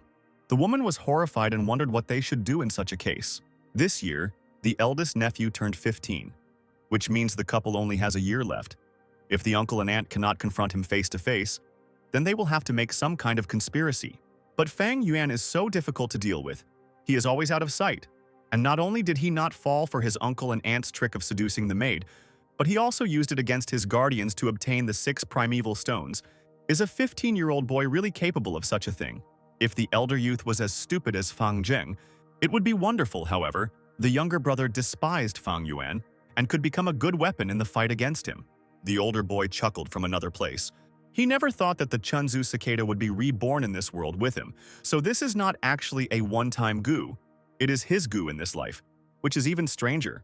Originally, the Moonlight was a middle-class Gu, and the Liquor Worm was a first-class Gu, but compared to the Chunzu cicada, everything else was nothing more than ordinary dirt on the ground.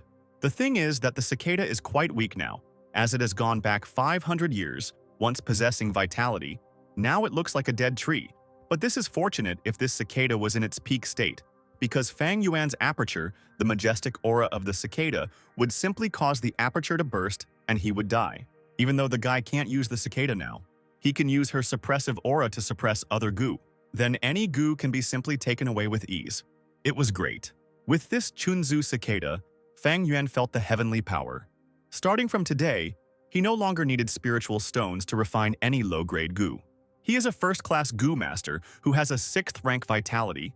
It's just some kind of fairy tale, but it seems like the plan has changed. First of all, the young man will receive the reward that should be his. The black-robed man bowed, reporting to the elder that there was a guy from the Fang family standing outside their academy, and he said that he had finished refining his moonlight. The old man sat up in bed. He had no doubt that one of the Fan brothers would excel in speed, thinking about Zheng, and decided to go and see it. The moon illuminated the roofs of the buildings. The head of the academy praised the young man who came, who was mistaken for Fang Zheng, calling what he had done a good job, and said that Zheng had not disappointed him, which was expected from a first-class talent, and that the 2nd and 3rd classes would never be able to compare to him. How could the talent of a fake like Fang Yuan compare to Fang Zheng? As expected, a real genius is completely different from others, and therefore receives advice to continue working hard. The young man took a sliding step. He said that the man was wrong. Fang Zheng was the younger brother of the man who came. This person was Fang Yuan, and he greeted the academy headmaster like a student. A startled cry broke the silence of the night, expressing bewilderment. The man was shocked that Fang Yuan finished first. The young man said thoughtfully that it looked as if the others had not finished yet. There was no one faster than him. The head of the academy exchanged puzzled glances with his companions. The next day, the sun in the sky illuminated everything with a bright light. There was the sound of approaching footsteps. Fang Zheng was overjoyed that he had reworked his Gu and finished. He had first-class talent. He worked hard and sincerely believed that he was the fastest. From this day on, the elder brother must look up to the young man. The people in the academy asked the man running past if he was Fang Zheng. He looked like his brother who managed to get ahead of him. Fang Yuan became #1 on the list, which amazed the younger boy. Fang Zheng exclaimed that this was impossible. After all, his brother only had a 3rd grade talent. This should have been a mistake. But it turned out that this fact was verified by the sect elder himself, which could have been asked about when contacting him. The writing on the paper stated that the winner under Gu was Gu Yue Fang Yuan, receiving a special reward of 20 primeval stones. A look of shock appeared on his younger brother's face. He grabbed his head, not understanding how this could happen. Fang Zheng understood if Mo Bei or Qi Cheng had won, but not his elder brother. The younger youth trained so hard. Why was Fang Yuan still #1? How could this happen? He threw Fang Zheng off the mountaintop again. All the boys were perplexed as to how the older brother was able to surpass the first talent. In the Mo family, an adult male asked if Mo Bei had finished refining his gu. The person behind him answered positively, but noticed that the young master looked defeated because his gu was still not finished. If it was Fang Zheng, everything would be clear. But it was a 3rd-class person, namely Fang Yuan. The man said that the path of cultivation is not paved with roses. If Mo Bei can't overcome a small obstacle, then how will he lead the Mo family in the future? No one should help him. Let him handle it himself. In the Qi family, the grandfather told his grown-up grandson that there were 2 factors that affected the processing of gu: the ability of the master and the gu itself. Perhaps Fang Yuan was lucky because he chose a gu with a weak will.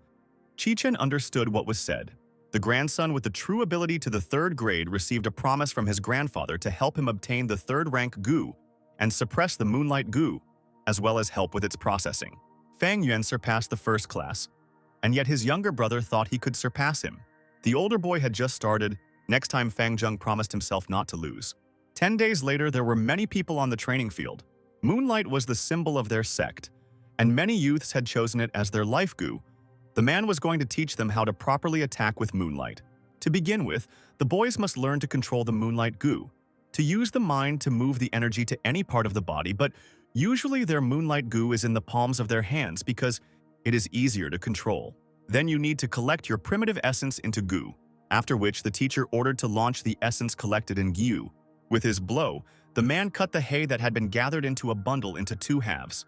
The young students were immediately inspired, because this was a real moonblade, and wondered if they would be able to reproduce such strong attacks in the future. If the boys trained well, they would achieve good results in the next test in 3 days. They were told to use the moonblade to attack that 1st-rank gu scarecrow. Whoever did better would receive 10 primeval stones. The young students waved their arms, delivering practice blows. Fang Zheng decided that his brother was lucky last time, but this time it won't happen again, because the younger boy has 1st-class talent, so he will win now. The moonblade quickly cut through one of the scarecrows. This blow was good, and Fang Zheng wondered whose it was. Could it really be his older brother again? Everyone was whispering about the guy in black clothes. The teacher asked one of the students if it was his punch. He was not sure. As Fang Zheng thought with relief, it couldn't be his brother. The girl and boy rejoiced and shouted that they too had made the moonblade. A group of guys were discussing what had happened. One of them was envious of people with great talent. He didn't like people like himself, those who had no talent, because such people could only be good for dirty work. Fang Yuan thought that he should hold back for now. After all, they almost managed to expose him. 2 boys were walking down the street. One of them was hunched over because he was very tired. With his 3rd-class talent, he could only use 3 moonblades. The blue-robed merchant asked with a smile whether the little brothers had finished their classes and offered to sell them a stuffed gu, which they could use for practice, which would bring them profit. One boy remarked that 3 stones were too expensive, and the other said that with his talent, the expense would be useless anyway, so he suggested they go get something to eat. The merchant called them a bunch of misers since they were saving stones for the new year. A hand placed a primeval stone on the counter, announcing that he required 10 petals of moon orchids. It was Fang Yuan, whose arrival made the man behind the counter happy, because the guy was the only one who spent money like that. The salesman shook the customer's hand when he handed over the requested item. The bright sun was moving downwards, foreshadowing the sunset. Fang Yuan sat at the table while the waiter was called by customers to take their next orders. Right now, he was having some trouble feeding his gu. The moonlight was feeding on the moon orchid, and the liquor worm was feeding on the green bamboo wine. And these 2 gu were causing the guy to spend 1 primordial stone a day. Although Fang Yuan had acquired a few more stones recently, Feeding and cultivating these goo had not become any easier. He now had 22 primordial stones. He was lucky that the Chunsu cicada was feeding from the River of Time. Because the guy himself would not be able to feed a 6th rank goo, he had to think of something in the next few days. Someone distracted Fang Yuan from his thoughts by addressing him respectfully. The local servant informed him that a caravan would be coming to their shop in the next 10 days or so, and they usually bought up all the bamboo wine, and the man was afraid that it might run out. And the owner of the shop knew that Fang Yuan liked green bamboo wine, so he asked him to tell his frequent customer about it. 1 jug of wine was enough for 4 days. The guy couldn't feed the liquor worm with any other drink, so he had to buy more of this wine. People shouldn't suspect Fang Yuan, but he needed more alcohol, so he ordered 5 jugs of this bamboo wine and asked for help in carrying the drinks. The waiter agreed with the customer. It is said that the content of goo was the same as the content of a mistress, but people are mistaken about this. 3 days later, in the training arena, the trainer was loudly saying that every goo master must practice with their hands and be able to fight in the initial stages of cultivation. Moonblades are good, but they will end sooner or later. Disciples can use their body when they no longer have the primordial essence, and they must remember whether it is good or not. It will still affect their personal future. The students discussed their new knowledge, skills, and abilities in using the Moonblades. They also believed that Fang Yuan had no chance of winning. The gray-haired teacher said that today the boys should show their results. A person should stand in front of him and simply throw 3 Moonblades. In this way, he could get 1 point for hitting the scarecrow's hands, 2 points for the body, and 5 for wounding. 12 points would be the best result, and the student with the best points would get first place. If everyone understood, then it was time to start the test. Binglian got 1 point, Heiser got 2 points, Jiaozhe got 3 points. The old man called this a terrible result, asking if this was all the disciples had achieved. Another student was glad that he was called because he was tired of waiting. The fight between the 2nd grade students promised to be interesting, and the 2 young men promised not to lose to each other. Mobe had 3 hits and 5 points. Chi-Chen was able to defeat him, receiving 6 points. The winner couldn't help but mock his opponent. Now, the only person Chi-Chen could lose to was Fang Zheng, whose performance they were about to watch. The fun was about to begin as they were about to witness some first-class talent. Fang Zheng decided to bypass his older brother this time. He raised his hand up at the command to start. His face was stern and tense. Fang Yuan looked dark and gloomy, as if emitting a creepy aura. The younger boy's face became surprised. The palm extended forward trembled. Fang Zheng cursed, angry that he had missed. All the students were amazed when they saw this. A magnificent blow to the scarecrow's neck. This is exactly what a first-class talent should look like. Fang Yuan remained silent with an indifferent expression on his face. Luck smiled on Fang Zheng, because he managed to hit the target despite his poor aim.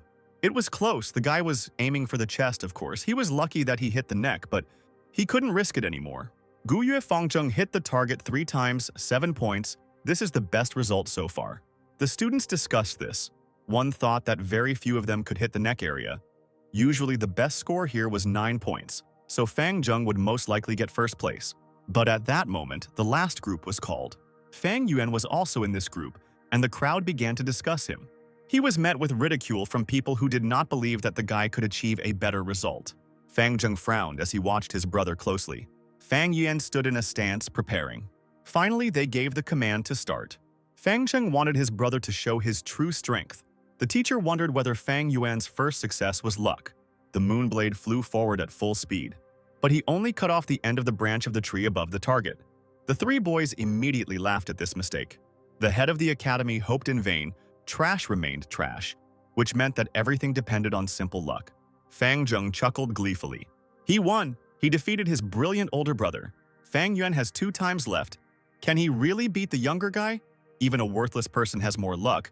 Fang Yuan can only score 6 points at most. Fang Jing wished for his elder brother to give up, because even the gods would not help him anymore. But Fang Yuan still didn't give up, and the younger boy wanted to look at his efforts, clearly gloating. After this exam, Fang Zheng will rank first, everyone will recognize him, he will be the #1 genius, and no one will laugh at him anymore. But another attack caught the guy by surprise. The other guys were also stunned by what they saw. The only one who recognizes Fang Zheng is himself. Fang Yuan cut off the scarecrow's head. That was 8 points. Fang Zheng was shocked. His brother was #1 again. It was hard. And it was hard to believe that this was even possible. The younger boy did not believe that he had lost. Not now. That couldn't be true in his eyes. Fang Zheng was a first-level talent person who trained hard every day. A third-level person couldn't be stronger than him. It didn't seem possible. He shouted that Fang Yuan was cheating. Fang Zheng shouted in a fit of rage that his brother had only cut his neck once. How could he get 8 points when it was worth a maximum of 7? So the younger youth demanded a rethrow. The head of the academy didn't understand what was happening to Fang Zheng. It was a small exam. Why such a violent reaction? This guy would become the head of the clan. He shouldn't be so violent. Fang Zheng was pointed out the cuts on the scarecrow's head. Only 2 moonblades could do this. So the cuts were shallower and deeper. There was no way there could be a mistake. It was worth 8 points. Therefore, Fang Yuan received first place in the exam.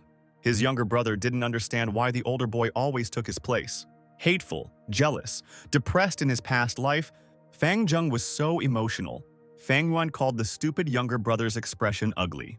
Fang Zheng wanted to turn towards the young man with hatred, but he only grinned from a distance. Fang Yuan said that spring is truly a beautiful season as he left. The sun illuminated the gray roof of the building. The elder gave Fang Yuan a reward for winning first place.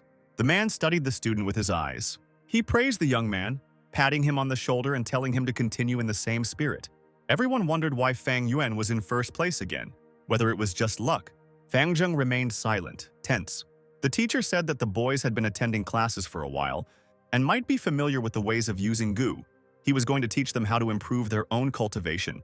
The highest-ranking goo masters could use the most compact primordial essence. First-rank goo masters have a green copper-colored primordial essence. Second-rank goo masters have a red-colored essence. Third-rank goo masters have a white silver-colored primordial essence. When they advance to a new rank, the primitive essence becomes 10 times stronger. Students must all remember that goo is just a tool. Cultivation is the foundation of all goo masters. It is the only thing that allows masters to become stronger. The next exam would be in 3 months. The one who reached the middle stage of the first rank, the fastest, would receive 30 primeval stones.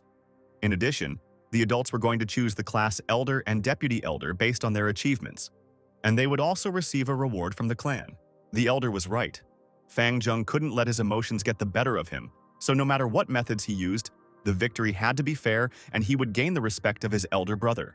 The teacher finished for today, so he told the children to go home. Mobe wanted to understand where Fang Yuan was now, where he had escaped to. And Chi-Chen smirked and called this escape vile. And this guy's victory's just luck. Mobe believed that luck could work twice, but not 3 times. This exam showed their abilities, so it was worth seeing Fang Yuan get first place once again. The subject of their discussion stood leaning against the wall of the building.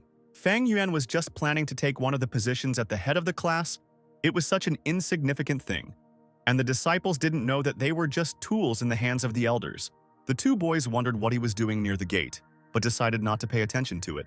One of the boys said that he got angry every time he saw Fang Yuan's face, as he felt that this guy only considered himself a genius because of his own luck. Fang Yuan thought that every organization had one goal, namely resources, while the boys continued to insult and tease him.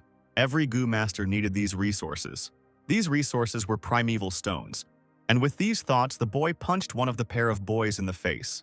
The boy's friend shouted in shock and anger, asking if Fang Yuan was out of his mind to do this. The guy said with a creepy look that if they wanted to leave, each of them had to give up 1 primeval stone because a robbery was taking place. A cry rang out that Fang Yuan wanted to rob the other boys.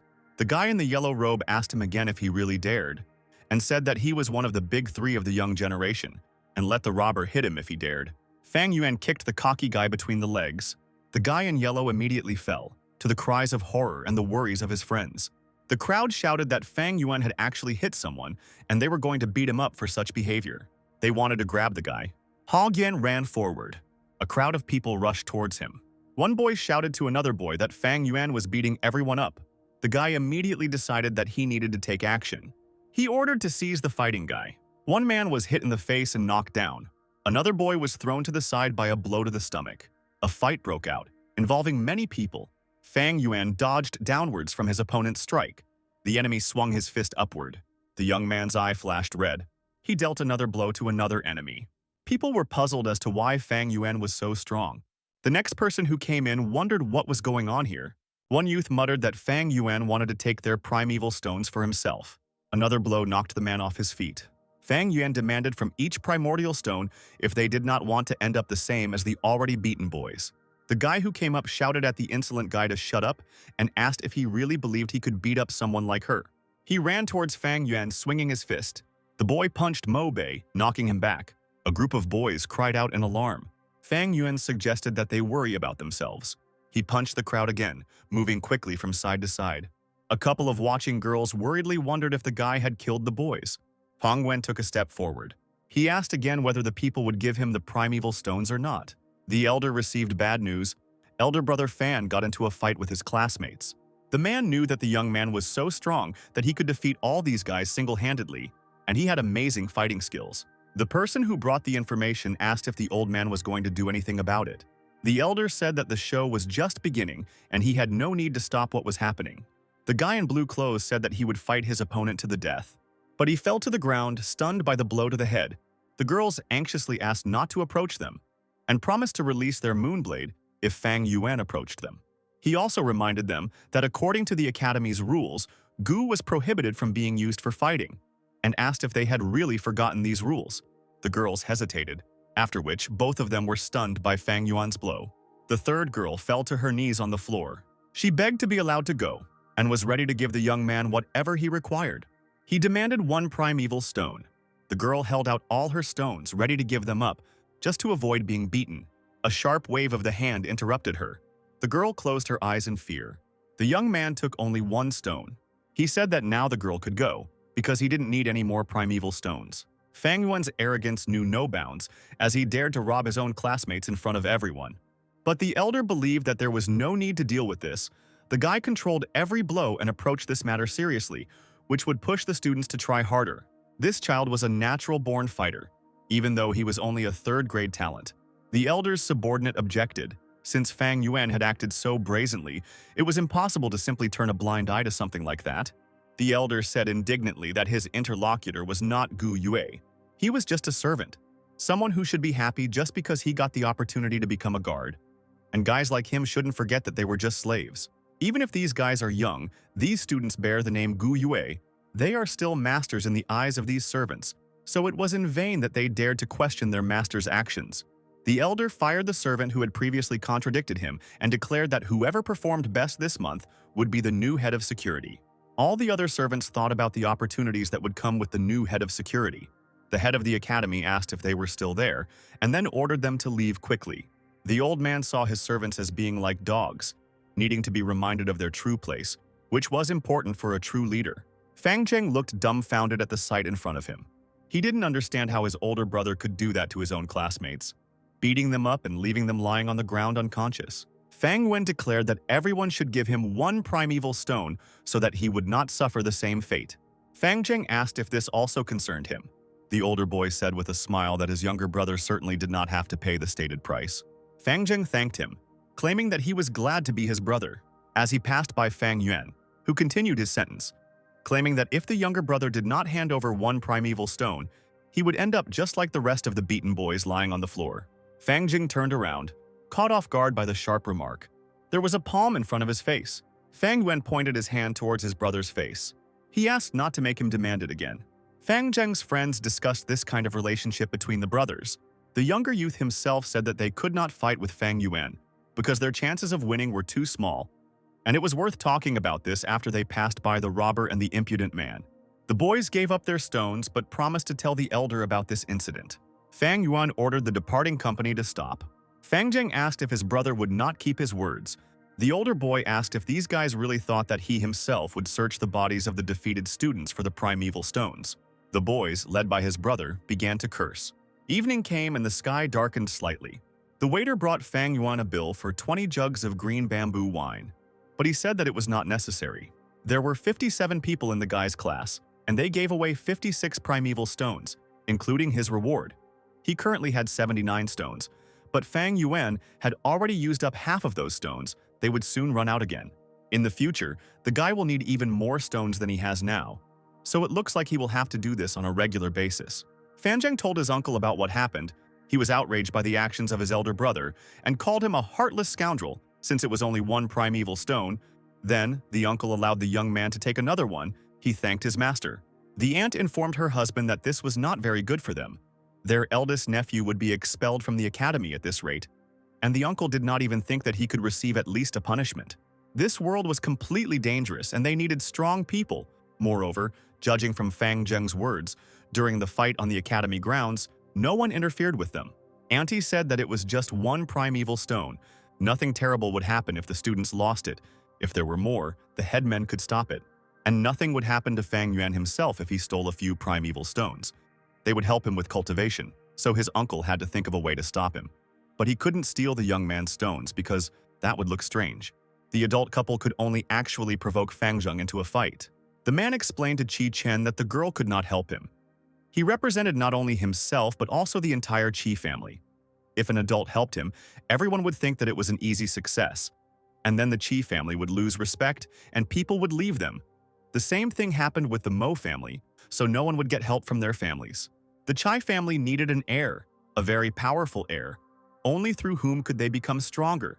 And this was the same reason why grandfather risked his position and helped Qi Chen fabricate a second-class talent. And he understood this. Fang Zheng sat in the dark room thinking. His brother had made a huge mistake and was in danger of being expelled. Would the younger boy have to beg him for mercy? But what should he beg his elder brother for? Fang Yuan robbed the young man and should have been punished. But the elder boy was Fang Zheng's relative. Even if he didn't recognize him, it was still worth asking him for forgiveness. Otherwise, how would others look at the younger brother? Fang Zheng slammed his fist on the wall, wondering what he should do. After 3 days, one guy said that his father shouldn't help him every time. He said that anyone who would protect their children would be the one breaking the rules. Someone said loudly behind him that this was very good. The coach told the students that they finally understood how to use their fists and legs. A bright future awaits them, his little students. The man said that he didn't like that guy, referring to the guy lying behind Fang Yuan. The young man seemed as lazy as a snake to him. A passing elder chuckled, claiming that this lazy guy was the reason for such diligent training. 4 days have passed since those training sessions. The disciples shouted at Fang Yuan indignantly, angry that he wanted to rob them again, and they promised not to lose to him this time. Fang Yuan calmly repeated his demand for a payment of 1 primeval stone from each person, or they would face the consequences. Mo Bei quickly ran towards them. He was going to put an end to Fang Yuan's bullying and would be the first to defeat the insolent man, and he was supported by the disciples behind him. Fang Yuan invited him to dare to attack without seeming interested. Mo Bei advised the impudent man not to take on too much and ran forward. He tried to strike at Fang Yuan's head, but Fang Yuan deftly dodged it. The impudent fellow was once again able to avoid another attack by moving to the side. He struck Mo Bei in the face. A self-confident Qi Chen ran towards them quickly. He called Mo Bei useless and was about to show his opponent his special move. But Fang Yuan kicked the guy who ran up to him in the head in time. Fang Zheng ran to the scene of the fight, asking his brother to stop and wanting to remind him of something. But he was interrupted by a punch to the jaw. The two boys realized that Fang Yuan had defeated all 3 of his opponents at once, so the boys had to attack him together since he wouldn't be able to stop everyone that way. The disciples surrounded Fang Yuan, intending to attack him in a large crowd. The guy's gaze was black and expressionless, looking empty and indifferent. He quickly dealt with his opponents, leaving the scene of the fight with a huge bag on his shoulders. The servant approached and offered his help to the young master, one of the defeated guys, with a smile. The same one hit the polite servant in the face with his fist, irritably demanding that he shut up. The man screamed from the pain in his nose, and Fang Yuan walked away with a bag of stones. The student he defeated shouted that he would never forget this impudent fellow. The lanterns shone with a reddish light in the evening darkness, hanging over the edge of the roof of one of the buildings. The inn was once again filled with shouts calling for waiters as Fang Yuan sat there, eating his ordered meal. If you count the amount he got today, he had 100 primeval stones. This underground business brought him a lot of benefits. The guy chuckled, thinking that a large family would not lend a helping hand to these students. Otherwise, it would not be so easy. Someone's loud voice interrupted his thoughts, asking who Guyue Fang Yuan was and demanding that he fight him. The guy looked up from his meal and glanced at the source of the voice. The same man slammed his hands on the table, happy that he had finally found Fang Yuan. The man asked the young man if he knew that he was in big trouble now. Fang Yuan didn't answer, continuing to use his chopsticks to pick up food, clearly not showing any interest in this conversation. The man irritably insulted his silent interlocutor. He waved his arms, throwing the table up with all his might, causing the plates of food to fly in all directions, and asked in displeasure how the young man could continue eating.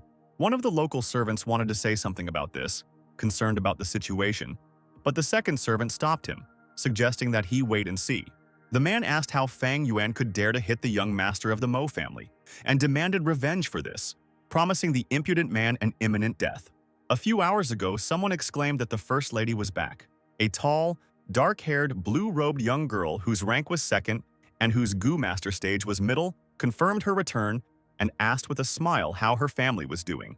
One of the women who greeted her replied that the master was feeling well, but she had some doubts about the young master Mo Bei, which worried the First Lady, Gu Yue Mo Yan.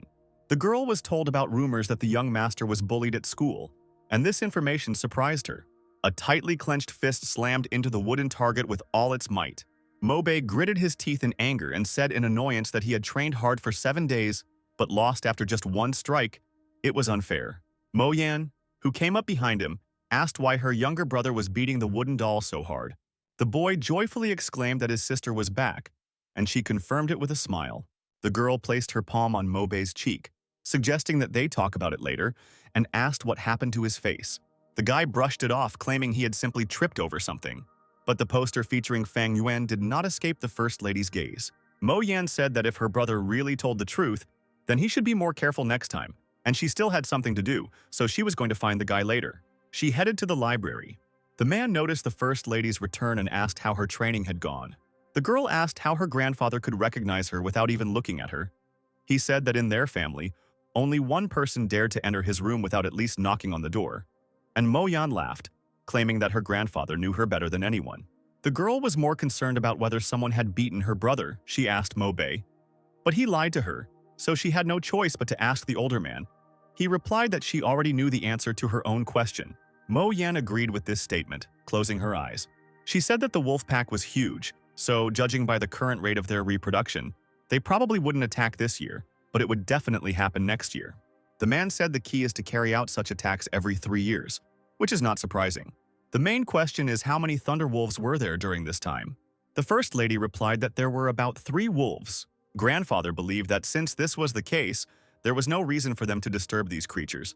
If Gu Yue, Bei, and Xiong made a deal with one of them, then their family would easily be able to fight off the wave of wolves. The girl asked her interlocutor to tell her what exactly happened to her younger brother. The man didn't think there would be any problems if he told his granddaughter about this. Mo Bei had been beaten. The first time it happened 7 days ago, and the second time he suffered today. And the guy who did it was good. Mo Yuan was indignant. How could grandfather say such a thing? After all, his grandson was beaten. The man knew that the girl loved her younger brother, but he told her not to interfere, that the rejection and humiliation would help him grow, and asked if Mo Bei had started training hard after the failure. Grandfather said that if Mo Yuan really cared about it, then she shouldn't interfere. Moreover, these are the rules. If they pressure other people, they will bring shame on their family. The First Lady gritted her teeth indignantly and clenched her fists. Grandfather claimed that a man's life is possible without friendship and love, but impossible without a rival, which Mo Bei's older sister can provide. He told the girl to leave because he wanted to finish training. Mo Yuan stepped into the room. She believed that although the grandfather really showed love to his grandson in this way, she had slightly different methods. The First Lady told Gao Wan to find the guy depicted on the wooden doll. She was willing to get to know him herself, and he agreed with his mistress. This same Gao Wan was now standing in front of Fang Yuan, ordering him to stand still and not run, and advised the guy to wait for the young lady to arrive, and in that case, no one would be hurt in the hotel dining room. One of the servants asked if the man had gone mad. His interlocutor explained that one should not underestimate Gu masters because even the first rank at the middle stage is much stronger than an ordinary mortal. But the young master, although first rank, was the first of his class to reach it. As for his physical abilities, Fang Yuan may not match this pumped-up and strong man. It was Gao Wan, one of the Mo family's bodyguards, and he was certainly good at intimidation. Otherwise, he wouldn't have been so confident in his actions. However, in the opinion of the servants, their young client was now in great trouble. The man was rude to Fang Yuan again and told him to stop being so calm because he would have to pay for what he had done. The person who entered the room asked if the Mo family's bodyguard had found the right guy. Gao Wan confirmed this with a smile, turning to his mistress. He greeted the First Lady, behind whom stood 2 other people. A silver diamond-shaped plaque glittered on her belt. Fang Yuan noticed this when he looked towards Mo Yuan. The girl asked him his name again and noticed that from what she saw, the guy seemed to be enjoying his meal, and so Mo Bei's sister asked if Fang Yuan had tasted the fists, claiming that they were much tastier. The guy asked with a grin who told Mo Yuan that he was Fang Yuan. The girl cast a displeased glance towards the bodyguard. Cao Wan hesitated, not rushing to answer his mistress. Mo Yuan looked at the guy in front of her, assuming it was Fang Zheng. Then it was no wonder he wasn't afraid at all, after all. She heard that the brothers looked exactly the same. But what if this guy was just pretending? Gao Wan turned out to be a worthless servant who couldn't even find the right person. And now the First Lady can't take advantage of this situation, so she should teach her servant to listen when they get home. The bodyguard insisted that the guy was deceiving them and that he was definitely Fang Yuan. To prove his point, he pointed to the bag behind the boy, which was full of stolen primeval stones. Fang Yuan's expression darkened and he frowned, his gaze full of disdain. The girl asked with an evil smile if this was true and asked her young brother to open his bag. The young man replied that this was impossible because they were looking for Fang Yuan, and he would be at the academy, and he could lead them to him if they followed him. Mo Yuan was silent, deep in thought. This guy was so calm. There was no way a 15-year-old boy could deceive so well. On top of that, even if there really were primeval stones in his bag, the First Lady couldn't be sure that it was really Fang Yuan. After all, Fang Zheng was their clan's rising talent, and the girl couldn't take any risks if it really was him. But if it was Fang Yuan in front of her, then following him was a bad idea. Mo Yuan agreed with the guy and told him to show the way, and in that case, she would be very grateful to him. They approached the gate. The guards ordered them to stand still, blocked their path, and informed them that only Gu clan masters could enter the academy. The girl indignantly called this impudence and asked if the guards had forgotten who she was. They wouldn't dare. Of course, they remembered who Miss Mo Yan was, but the young lady had to know the rules. So one of the guards suggested that the girl take only one servant, because that was the most they could do. Mo Yan agreed, although she snorted in displeasure, ordering Gao Wan to follow her, and he thanked her for it. After which she invited her young brother to follow her. Fang Yuan led them to a dark door. He opened the door, after which the guy took a step forward. He entered the empty room. Mo Yan indignantly asked what this meant because there was no one in this room. The guy grinned.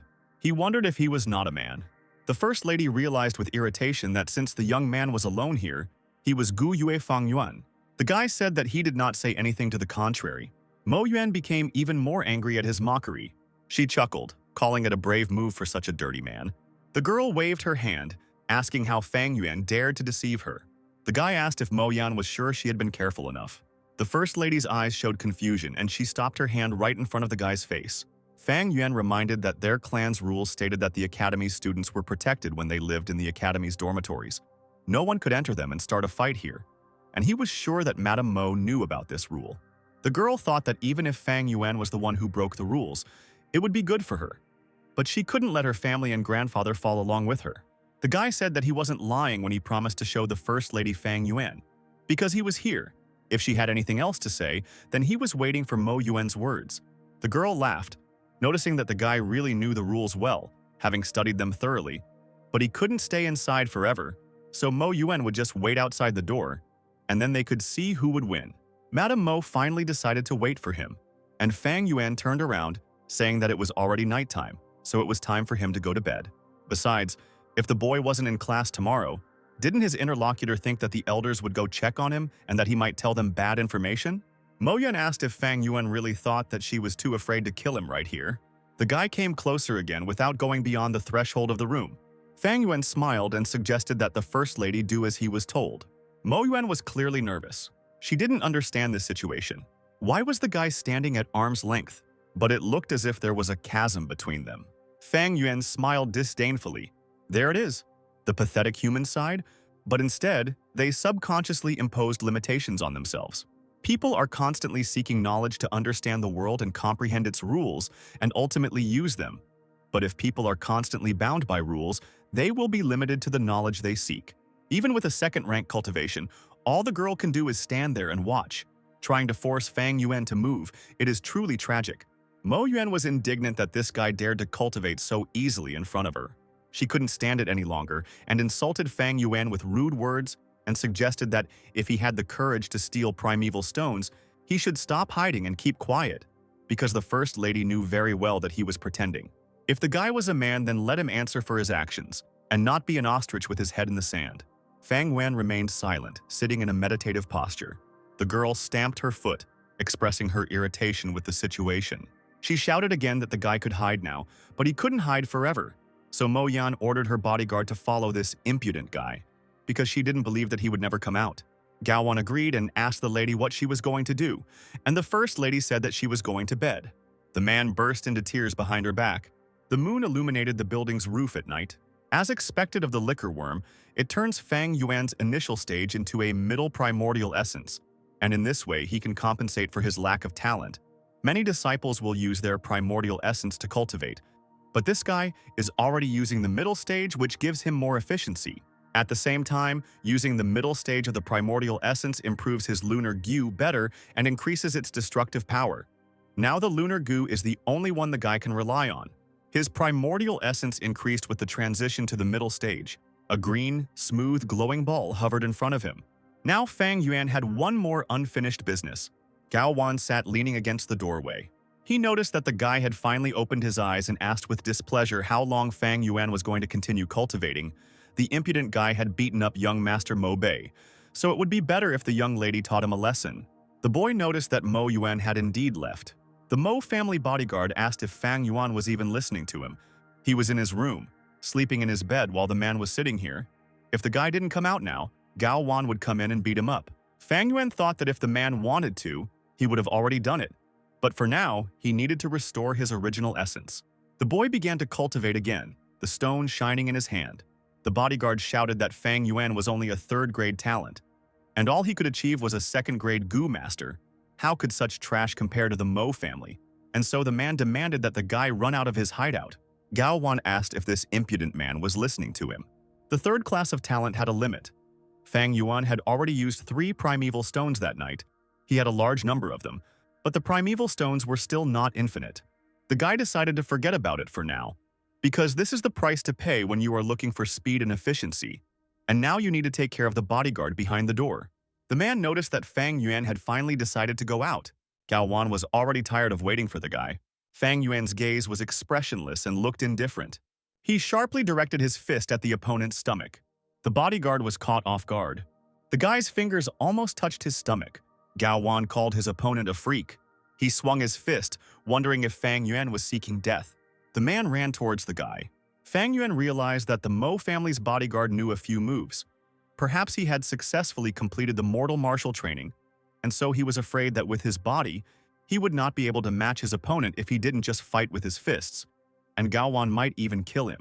The man thought that Fang Yuan had gone crazy, using his fists and actually reaching his vital point, so it was no wonder that the young master couldn't defeat this scoundrel.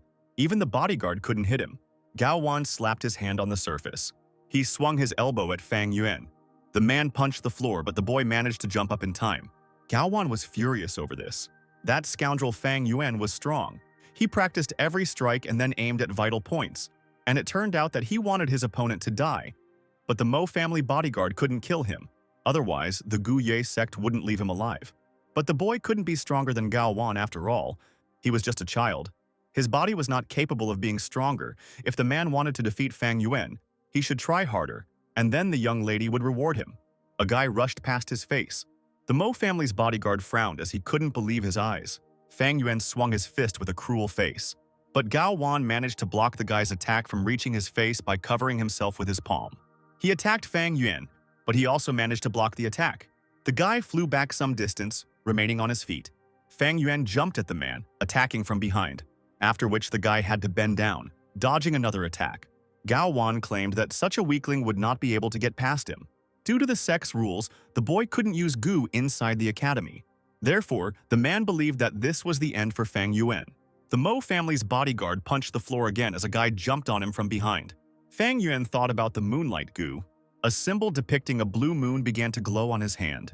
The guy needs to control his primal essence so as not to show the middle stage, because if they find out about his liquor worm, it will be a disaster. Fang Yuan bounced away from his opponent with powerful somersaults. The man asked how the boy dared to use goo inside the academy, since in doing so he was breaking the rules. Hogen made another evasive leap. His hand glowed because of the symbol on his palm. The guy asked with a mocking smile what would happen if he broke the rules. Fang Yuan rushed towards the enemy. The man was surprised by the guy's words and actions. Gao Wan covered his face with his hands, which were still covered in bloody cuts from Fang Yuan's attack. The initial stage Moonblade felt like a light cut. If this strike was not on a vital point, then only physical abilities would be a problem. Fang Yuan ran past the man again. The Mo family's bodyguard narrowed his eyes warily. The guy delivered a quick blow to the enemy from the side. Blood spurted from Gao Wan's already damaged hands, who was angry about this. The man extended his hand and asked if Fang Yuan still didn't understand this. The Mo family's bodyguard lunged forward with a grabbing motion with his hands. As Fang Yuan thought, he was still weak, but it looked like he could use something now. The boy rolled to the side, avoiding Gao Wan's blow. This was the right time to use the middle stage of the primordial essence. Fang Yuan summoned the Moonblade again. The man asked if the guy was going to use this technique again and called it a useless move. The Mo family's bodyguard demanded that Fang Yuan surrender. Again, bright red blood spurted out, flying in all directions. The man's pupils narrowed in horror. The man looked at the deep, sharp cut on his elbow, not understanding what had happened. How was that even possible? The guy was only at the initial stage. His Moonblade couldn't be that strong. It couldn't cut Gao Wan's bones. The man turned around, deciding that something was wrong with this child. Fang Yuan asked if the opponent really wanted to escape and truly believed that he could do so. The man ran, asking for help, and his cries were heard by two local servants, one of whom was puzzled by what he heard. But his partner advised him not to pay attention to what he heard, because this was just a servant of Madame Mo Yan, and servants give her respect by staying behind in such a situation. And Fang Yuan was still a child, so he wouldn't dare to kill anyone. And besides, the servants had to make sure that Gao Wan didn't harm Fang Yuan. The Mo family's bodyguard insulted the boy again, telling him that they were already outside and claiming that he couldn't just watch and kill. Fang Yuan ordered the enemy to stop shouting. It was better not to make noise now because no one would help the man or save him. Another blow cut Gao Wan's neck. He coughed up blood, ready to beg in horror. The man wanted to beg for mercy, but something made him even more afraid. Red blood spurted out again, flying upward in a large splash. The Mo family bodyguard's headless body fell to his knees. There was the sound of approaching footsteps. The guards were stunned by the scene of cruelty and violence that unfolded before them. One of the men who ran up shouted loudly that Fang Yuan had killed someone. The guards decided to call everyone they could. Fang Yuan ordered one of the frightened servants to hand over the sword, and he handed it to him with trembling hands, clearly nervous. The boy knew that Gao Wan would reveal his secret, lead him to the liquor worm, and then they would be able to connect him with the flower wine monk. These guards had seen Fang Yuan use the Moonblade to kill the Mo family's bodyguard, so lying was useless. On the other hand, if people hadn't seen him use the Moonblade, then that would be a different story. The guy's face became gloomy, creepy, and foreboding of bad things. In that case, all of these guards should die. And Fang Yuan then pulled out his blade from its sheath. The man at the head of the servants inquired what had happened here, and was told that this young man had killed a man. Fang Yuan thought about it. There were too many potential opponents, and the guy only had 10% of the primordial essence, so he had no choice but to kill all of these servants. Looks like we're going to have to suffer a little longer. The sun was rising from behind the mountains. The guy was gripping the handle of the weapon tightly. One servant nervously asked if Fang Yuan was leaving them and said that they would take care of the corpse. The guy replied that there was no need for that, so he told all the guards to leave. The servants were stunned by his calm behavior. People wondered if it was really a 15-year-old boy in front of them. The guards were clearly frightened by this situation. Fang Yuan walked away, dragging his headless body behind him, leaving a long, wide red trail of blood. And from such a terrifying sight, the servants finally concluded that this youth was a real demon. Rumors had already spread throughout the academy that Fang Yuan had brutally killed someone. The students in the class were discussing this topic. They heard that the guy killed the Mo family's servant by cutting off his head. Mobe eavesdropped on their conversation and trembled in horror. The guys claimed that he was in big trouble, because no one knew how Fang Yuan would take revenge on him for this. Now all the students were a little scared because they saw the reaction of the guy from the Mo family. Fang Yuan asked the elder if he wanted to see him, and he ordered the youth to close the door to the room. The man asked if his interlocutor understood why he had been invited here. After bowing, Fang Yuan said that he knew very well that he had broken the rules when he used goo inside the academy, and in accordance with the rules, he had to pay 30 primeval stones. The elder was slightly surprised. He angrily told the guy not to change the subject and asked what happened to Gao Wan. Fang Yuan snorted with disdain, reporting that the Mo family's bodyguard was offended by Master and had an evil heart. Last night he broke down the door and wanted to kill the guy, and in order to protect himself, Fang Yuan had to use moonlight goo to kill Gao Wan. The boy also suspected that this servant was working for another village, and so he asked the elder to make the right decision. The man realized that this child was cunning. After all, when Gao Wan was dead, one could say anything, since the bodyguard of the Mo family was a mere mortal, and no one would thoroughly investigate this matter. But this man was still a servant of the Mo family, and since he died inside the academy, they still needed an explanation.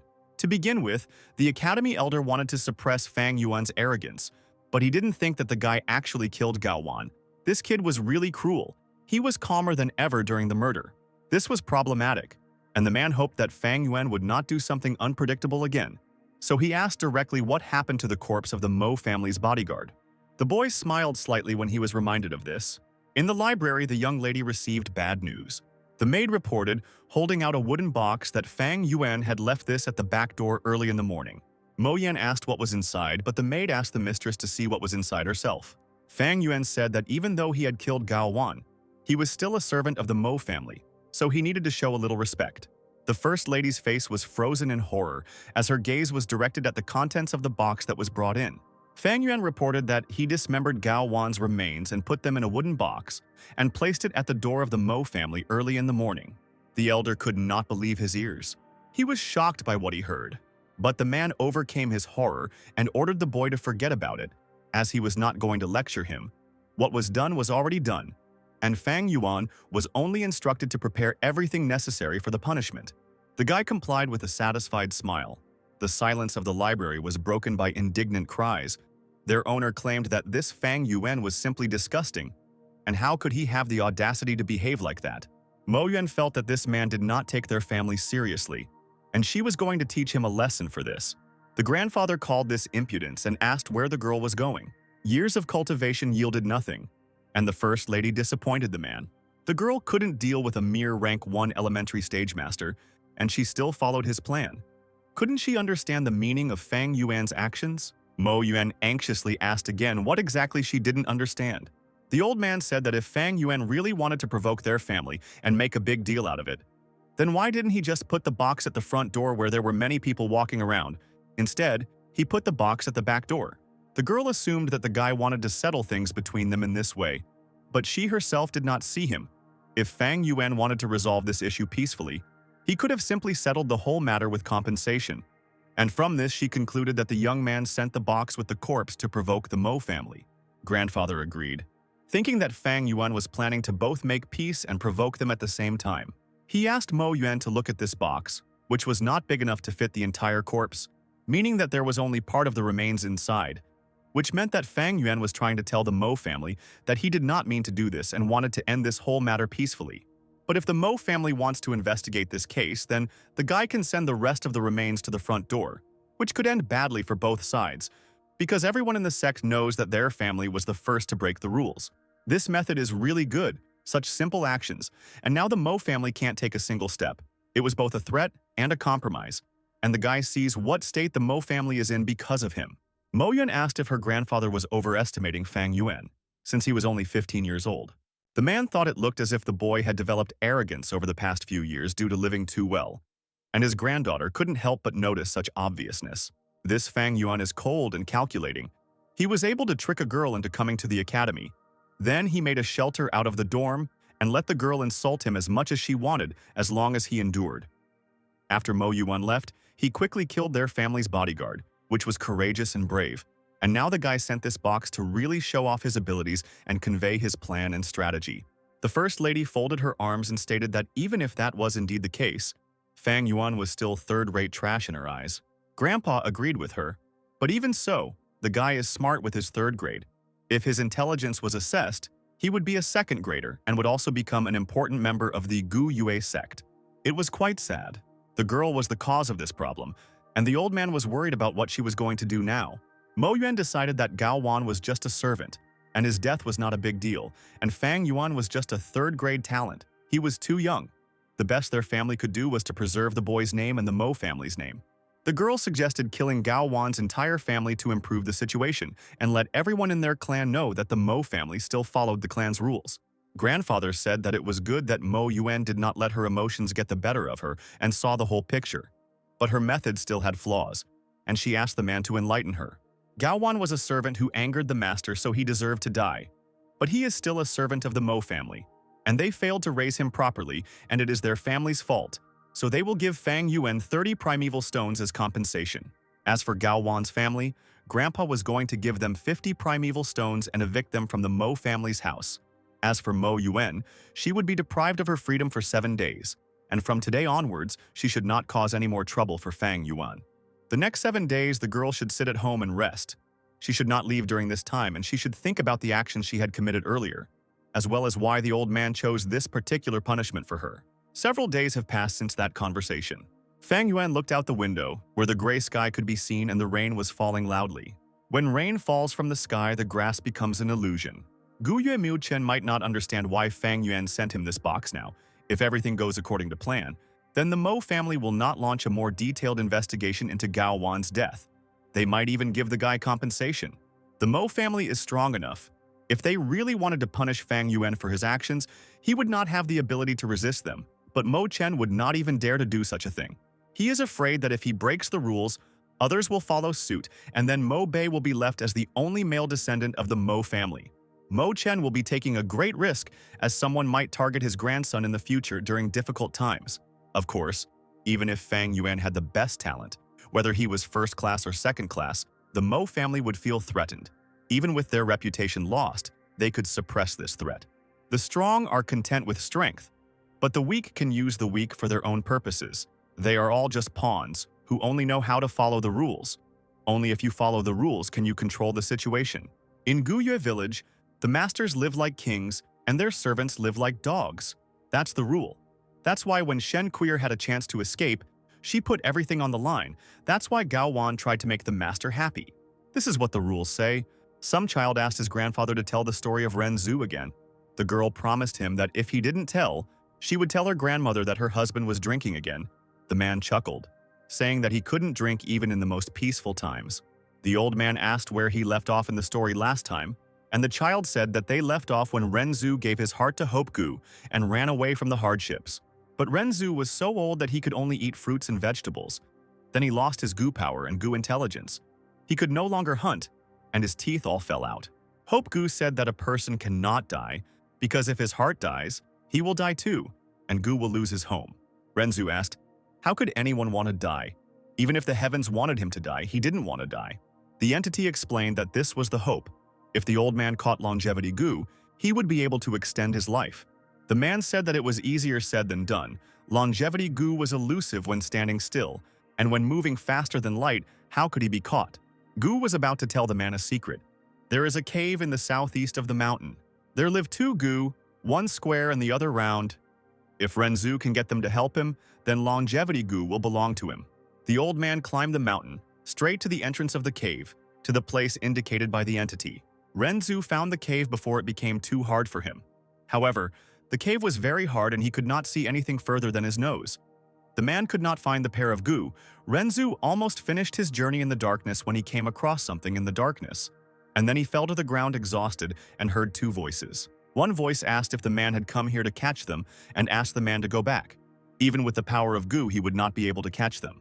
The second voice told the man to leave because he wouldn't be able to catch them even with Gu of Wisdom. Renzu explained that the Gu power and Gu of Wisdom had left him a long time ago. His life would soon come to an end, but he was not ready for that. And he would not give up because he was filled with hope. The voice understood the man because he was ready to fill himself with hope, and it would be better than if he just gave up. So the local Gu decided to give the old man a chance. He could use them if he named them. Renzu began to call out different names, but in the darkness his mind left him, and he himself called out the wrong names. He talked and talked, ready to continue this until he died. The local Gu couple told the man that he was going to die soon and told him to go and have a look at the world before he left. But as punishment, they would take away his hope Gu. The man resisted them. Even if he died, he would not give up his hope. Hope Gu was touched by these words. Renzu felt the energy in his body. He was able to continue. However, the old man was already confused. He began to repeat some names several times. Time continued to pass, but there was no correct answer. Finally, at the dawn of life, the man spoke a name. Repetition. Repetition was surprised by Renzu's persistence because he still managed to call his name, and from then on the man could command him. But Repetition could only help the old man get the goo he wanted with his brother, but it was unlikely that the man would be able to, and it was better for him to just give up and use this time to see this world. But the old man's lips went over and over the various names. The entire space of the cave was illuminated by light. The goo couple were surprised by this person's persistence. None of those who had searched for their names had done so for so long. Renzu was the first person to master these goo, so they asked what he wished for. The man said with a smile that he would be the first then, and asked for help in mastering longevity goo. With the help of the goo rule and goo repetition, the old man was able to catch the goo longevity at the age of 80, after which he returned to the age of about 20 years old, looking younger. That was all the story for today, and the grandfather suggested that his granddaughter go home. The child asked the old man to tell her more. She was curious about what happened to Renzu later. He promised to tell her later.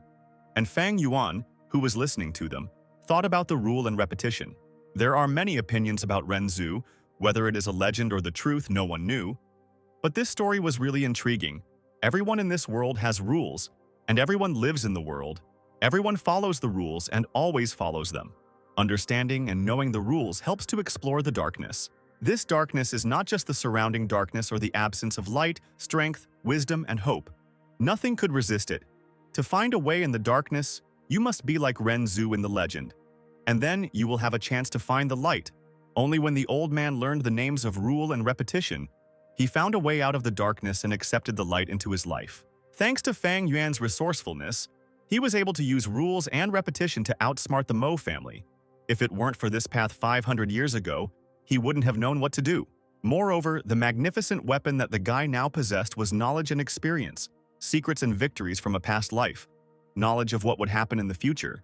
But he had 500 years of experience, which united different views of this world.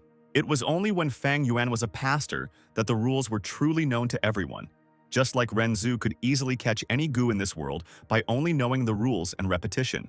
This light and darkness without rules and repetition are independent, and the reborn demon can take possession of both.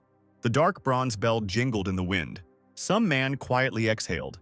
The dark-haired man was pleased that they had finally arrived at Gu Yue village. May came. The wind carried forward delicate pink petals. People worked in the green wide fields under the sun. Some of the workers raised their heads, noticing something. They saw an arriving caravan of merchants, the goods in which were carried by giant insects and equally huge toads. In recent years, traders have appeared in April of this year and in May, but they are finally here. The man ordered his servant to take out all the bamboo wine they had in stock, as the trade would go on all night. The giant toad, on which the caterpillar sat and on which lay the luggage, was approaching. The leader of the merchant caravan, Jia Feng, a full-grown, mustachioed man, was riding on the toad, and the villagers wondered why the merchants had arrived so late this year, and he apologized and said that it was very dangerous to travel here. Sect leader Gu Yue Bo, a fourth-rank master, greeted the caravan leader in a friendly manner, noticing that he had arrived late this time. Apparently this time it was a dangerous journey. Jia Feng chuckled, saying that this journey was becoming more difficult every year, and the journey had taken longer than planned, so he apologized for the wait. The sect leader said that there was no need to worry about it, and the feast in honor of the caravan was already prepared. It was already evening. The sky had acquired a dark and blue hue, and the moon was shining on it. The merchants loudly exclaimed various calls to buy either the highest grade of tiled sea or the brute force of the barbel, promising a lot of profitable things. Fang Yuan walked between the shopping rows. The caravan stayed in the village for 3 days, during which time the streets would be filled with people. Nowhere else would there be such a crowd as here. One man shouted that he had intimate grass for sale, simply offering to take a look at this plant color and promising to sell 600 grams for only 2 primeval stones, calling such an offer profitable. Fang Yuan really needs this herb. If he combines it with the moon orchid petals, it will feed the moonlight goo, and then it will be more effective. Half a month ago, the guy gave away 30 primeval stones because he killed Gao Wan, but the Mo family compensated him, so he didn't lose anything in the end. Fang Yuan has robbed twice in the past few days, so he has 118 primitive stones. Recently, he used the obtained middle-stage primitive essence to increase the wall of his aperture. It cost him 3 stones for each day. In addition to this, the guy was forced to feed himself and his goo every day. Most of the money went on green bamboo wine, so he spent 98 primeval stones. Although Fang Yuan needed the intimate herb, he planned to come back for this product later. Now he had more important questions, and the boy went into the booth labeled Wheel of Fortune. This booth was covered with inscriptions about trying your luck, showing off your skills, winning all the treasures in the world and providing for yourself for life. There were many tables with stones in the room, over which stood people of different appearances and ages. Goo were strange creatures. They had different shapes and forms. If goo worms couldn't find the food they needed, their chances of survival were very low. However, goo worms still had a chance to survive by sealing themselves in the ground. Most of them cover themselves with a stone shell during the winter, and eventually the stone bark will become thicker and turn into a boulder. But this is very rare. Only a few goo worms can get it under certain conditions. Otherwise, the flower monk goo would not have died. Now Fang Yuan is here in the stone gambling den, where luck rules everything. If one finds a living goo in the stone, one will be lucky and will be able to move on many paths. It may well even be a turning point in one's life. If the guy remembered correctly, in his past life, there was a goo master who found and won the filthy toad goo that was worth 500 primeval stones. It should happen tonight. But now, Fang Yuan was about to steal the fate of that lucky master. Someone asked the good gentleman what stone he wanted to take in a game of chance. A sweet smiling girl in a blue dress looked at the guy expectantly. She said that the stones on the left side of the counter would cost 10 primeval stones, but if it was the first game, then the person could try the right counter. It would cost Fang Yuan 5 primeval stones for each stone.